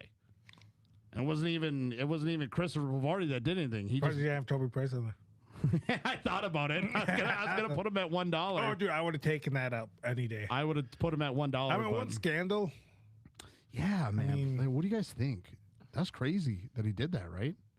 That is pretty nuts. What the fuck are you thinking? He didn't. I think it was a miscommunication. I think it was all. I don't think he did it. Yeah, I think he went to go move rocks. And- OJ Simpson it Yeah, didn't do it. yeah. He just happened to be in the same area. That's all. All right, last one, and then we can. Oh, we got one more game. One more game. That's I it. love these games. And this is for both of y'all. My sickness mainly, is kind of gone now. mainly for Connor Barry. What? All right, we're gonna play a little game called Marry One, Kill One, Bang One. Yeah. You know the game? Yeah. Familiar with it? Oh, I want to play. Okay. Can we all play? You can all play. All right. Marry one, kill one, bang one. Okay. Here are the names: Johnny Holcher, Michael Funk, Travis Milhausen. All right. All right. I'm All right, let's go down the line. We'll start left. We'll start with Jeffrey. So, marry, kill, bang, Johnny Holcher, Michael Funk, Travis Milhausen. All of legal age, by the way. Oh, okay. I was gonna say. I was like, I gotta kill Funk. all right. I'm marrying Johnny because he's such a sweetheart. You hear that, Johnny? Yes, I said it. Killing. I hate to say it. The Funkness. Really? Yeah. I'm banging Travis. Damn. Okay. Yes. Okay. Yes. What about you, That Drake? sounds so bad. What about you, Drake? I think you got to marry John. I mean, he's just a real keeper. Right? Okay. Mm-hmm. Maybe You can use another Kill- word other than kill if you want. You can kill, just be like, hey, kill man, we're gonna- Milhausen long sleep in Milhausen. Yeah. and bang Funk. Okay. I already did it twice. Okay. You did. You did. Yeah, You yeah, made him yeah, sprint out yeah, twice. yeah, you Yes, you did. did. Yeah. Yep. His fender's all banged up. Yep. What about you, Mr. Connor Barry? He's like, killing Johnny. Probably. I agree with John, with you guys. Mm-hmm. I've already attempted to kill Funk. So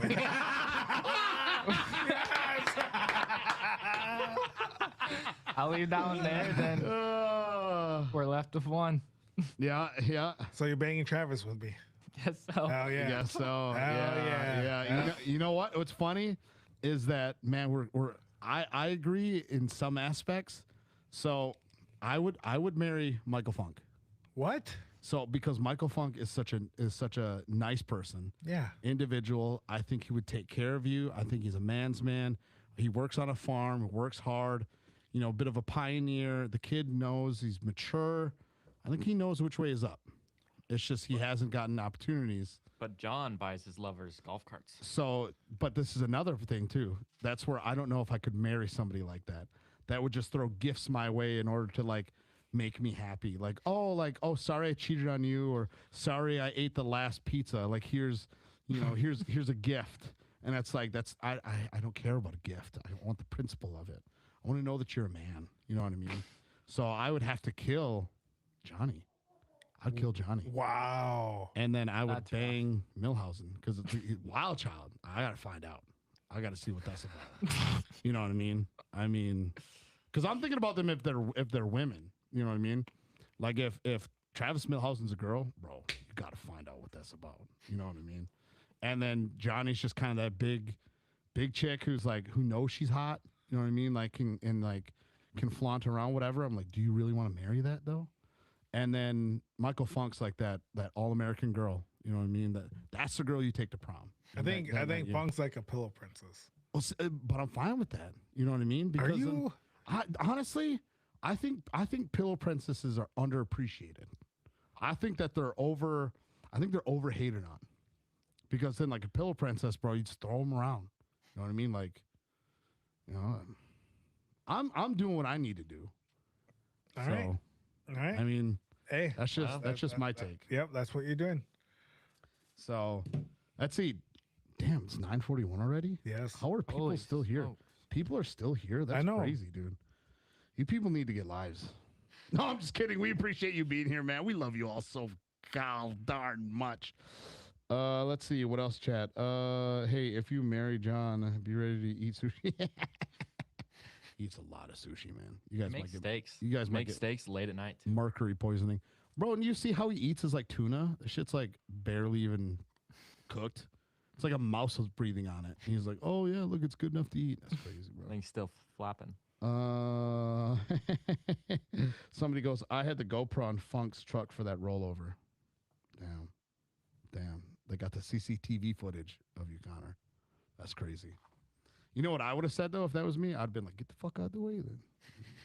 If you weren't in the way, you know, you wouldn't be laying in the hospital right now. Thank you. Thank you. See, this is why I don't think I could be a driver, bro. Like I said, I've said it, man. I talk shit for a fat camera guy. I can't imagine being a driver. Oh, the gun. I like that. Oh I like yeah, that. dude. Bro, see, that's the shit that we need, though. Mhm. That's the shit that we need. Is just Too bad fucking your filmer guy didn't fucking capture it. Yeah, we could have got it. Had to take Damn. it from the broadcast. Yeah. We could have got it. We would have had it. Yeah, we by the would have way. had it. Good point. Damn. We captured. We get You everything. hear that, Connor? Damn. We get everything. Damn. Dude, we had Connor. a. I billboard. wasn't even shooting you guys that I got stuff of you guys. I could have. I was there. I went like this. It's like, oh, it's not my guy. So Can you imagine what we could have done that? magic. Imagine a Lyle edit with that. Dude, No, I can't believe you pointed that at someone. that's crazy. Mm-hmm. Wasn't even on safety. Mm-mm. Safety off. Had to. Ready. See, that's like I And said, it was at Funk too. Was it? Yes, it You was. pointed at Funk? Yeah, bro. Wow. See, this is what we need. Michael Funk needs when Michael Funk wins. Mm-hmm. Hey, just kidding. If he wins, he's got to get up on the top of the roof. He's got to look at one of you guys and be like, "Pow!" Like suck it. Yes. Well, I agree. got the GoPro in car What- when I pull up to the podium too. That's already been used. What if he gets up and does something crazy like a rocket launcher? He's like, That'd be pretty sweet. Me and Connor have been trying to come up with. Or what if celebrations. Funk pulls out a Trump hat and like drops a nuke or something? oh, it throws you like an Iran hat or something. Yo, man, we're talking about next level celebrations here. That's the shit that I'd be doing, bro. I'd bring out a fucking Trump hat, I'd put it on, and then I'd throw you like an Iran hat or like an Iran t-shirt and be like, here, put it on. Dude, I'm telling you right now, bro.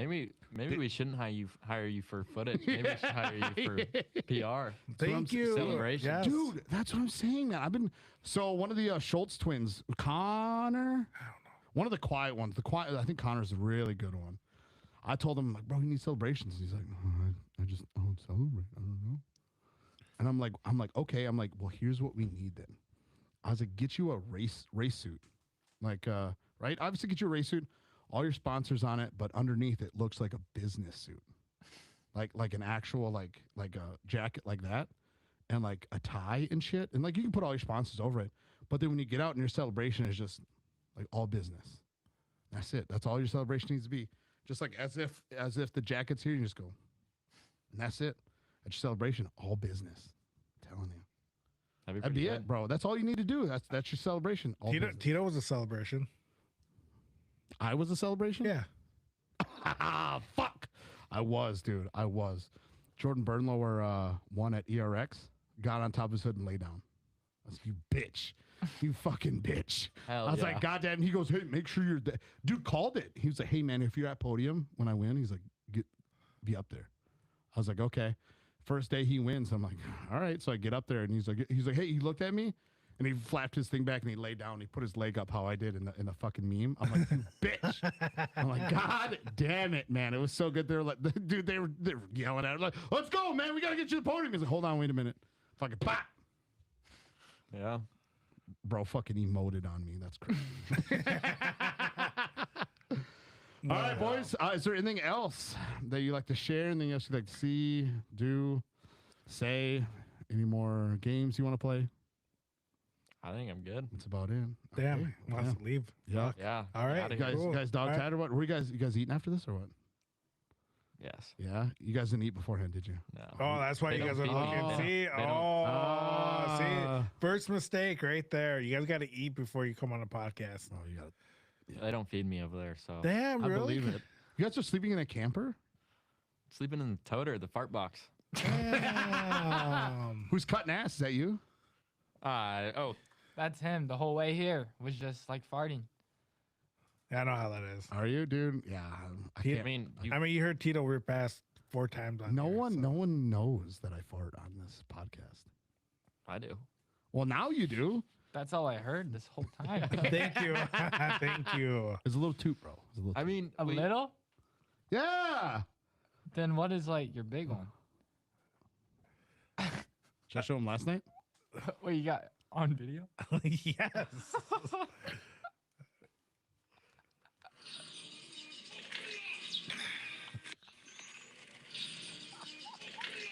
That's impressive. That's impressive. Wow. Not even big either. No, that was just, normal. that was a medium one. That was That's like- during that's during like a- Star Wars. Yeah, it's like a normal fart. Yeah. It's gnarly. Yeah. Damn. Alrighty, boys. But let's get a sponsor. Oh yeah. Thank you to 21 Gun Roadhouse. Thank you, Todd. Thank you for everything that you do, believing in us. Thank you so much, Yes. man, for sponsoring the podcast. Yes. Thank you to Bill Stein. You know, definitely helps with everything that you guys do. Yep, hands down the best shocks there is. Ever will be. Way better than the competitors. Yeah, way better than Fox and King and Yeah. anyone else. You know what I Yeah. mean? More championships than all of them combined. 1,000%. Yep. Man, I mean, they helped I mean, Keegan Kincaid, Doug Mittag finish the Baja 1000, longest Baja 1000 in history, and the Bill Stein Shocks got I them think through 2025, 500 plus wins. at minimum. Yes. And of course, the sponsor, the one that is, I don't want to say our favorite, but He's up there. you know, he's up there. Mhm. He's up there. He parked far away this weekend. He did. He parked so far away that we had to get a vehicle just to get to him. Yes. And we are, of course, talking about Race Driven. Mr. Brian Hiding up in Escanaba, Michigan, the largest Polaris dealer in the Upper Peninsula of Michigan. Don't go anywhere else. Go to Race Driven in Escanaba. He'll hook you up with a deal. You bring him a 12-pack of Bud Light, he's going to take off 12 cents for each beer drank. So, I mean, that's a good deal. You're getting $1.44 off of 12. But for real though, Race Driven. Brian Hiding loves people. Give him a hug. Yep. Loves to talk. Bring some Coors Light. Loves to chat. Anything you need at the racetrack, go to Brian Hiding, and he will take care of you. Even if you own a Pro 4, Pro Lite. yes, he's He, got he has all the parts. he's got parts for Go sure. to him. Do not go to him for spaghetti though. Oh, you weren't even there for that. No. We'll talk with Lyle about that next Yes. week. Oh yeah, shit, we didn't even mention Lyle's not here. He's back at rehab, huffing the gas in California. So hopefully he's back next week. We'll see if he makes it. We'll see if he passes all his preliminary tests. Yep. And his stress test, stuff like that. So you know, prayers up for Lyle. Yep. Make sure you message him. Let him know. He'll see your messages by the end of the weekend once Yep. he is hopefully released. So. Reach out to Lyle, tell him you're thinking about him, prayers, stuff like that. So, thank you guys so much, man.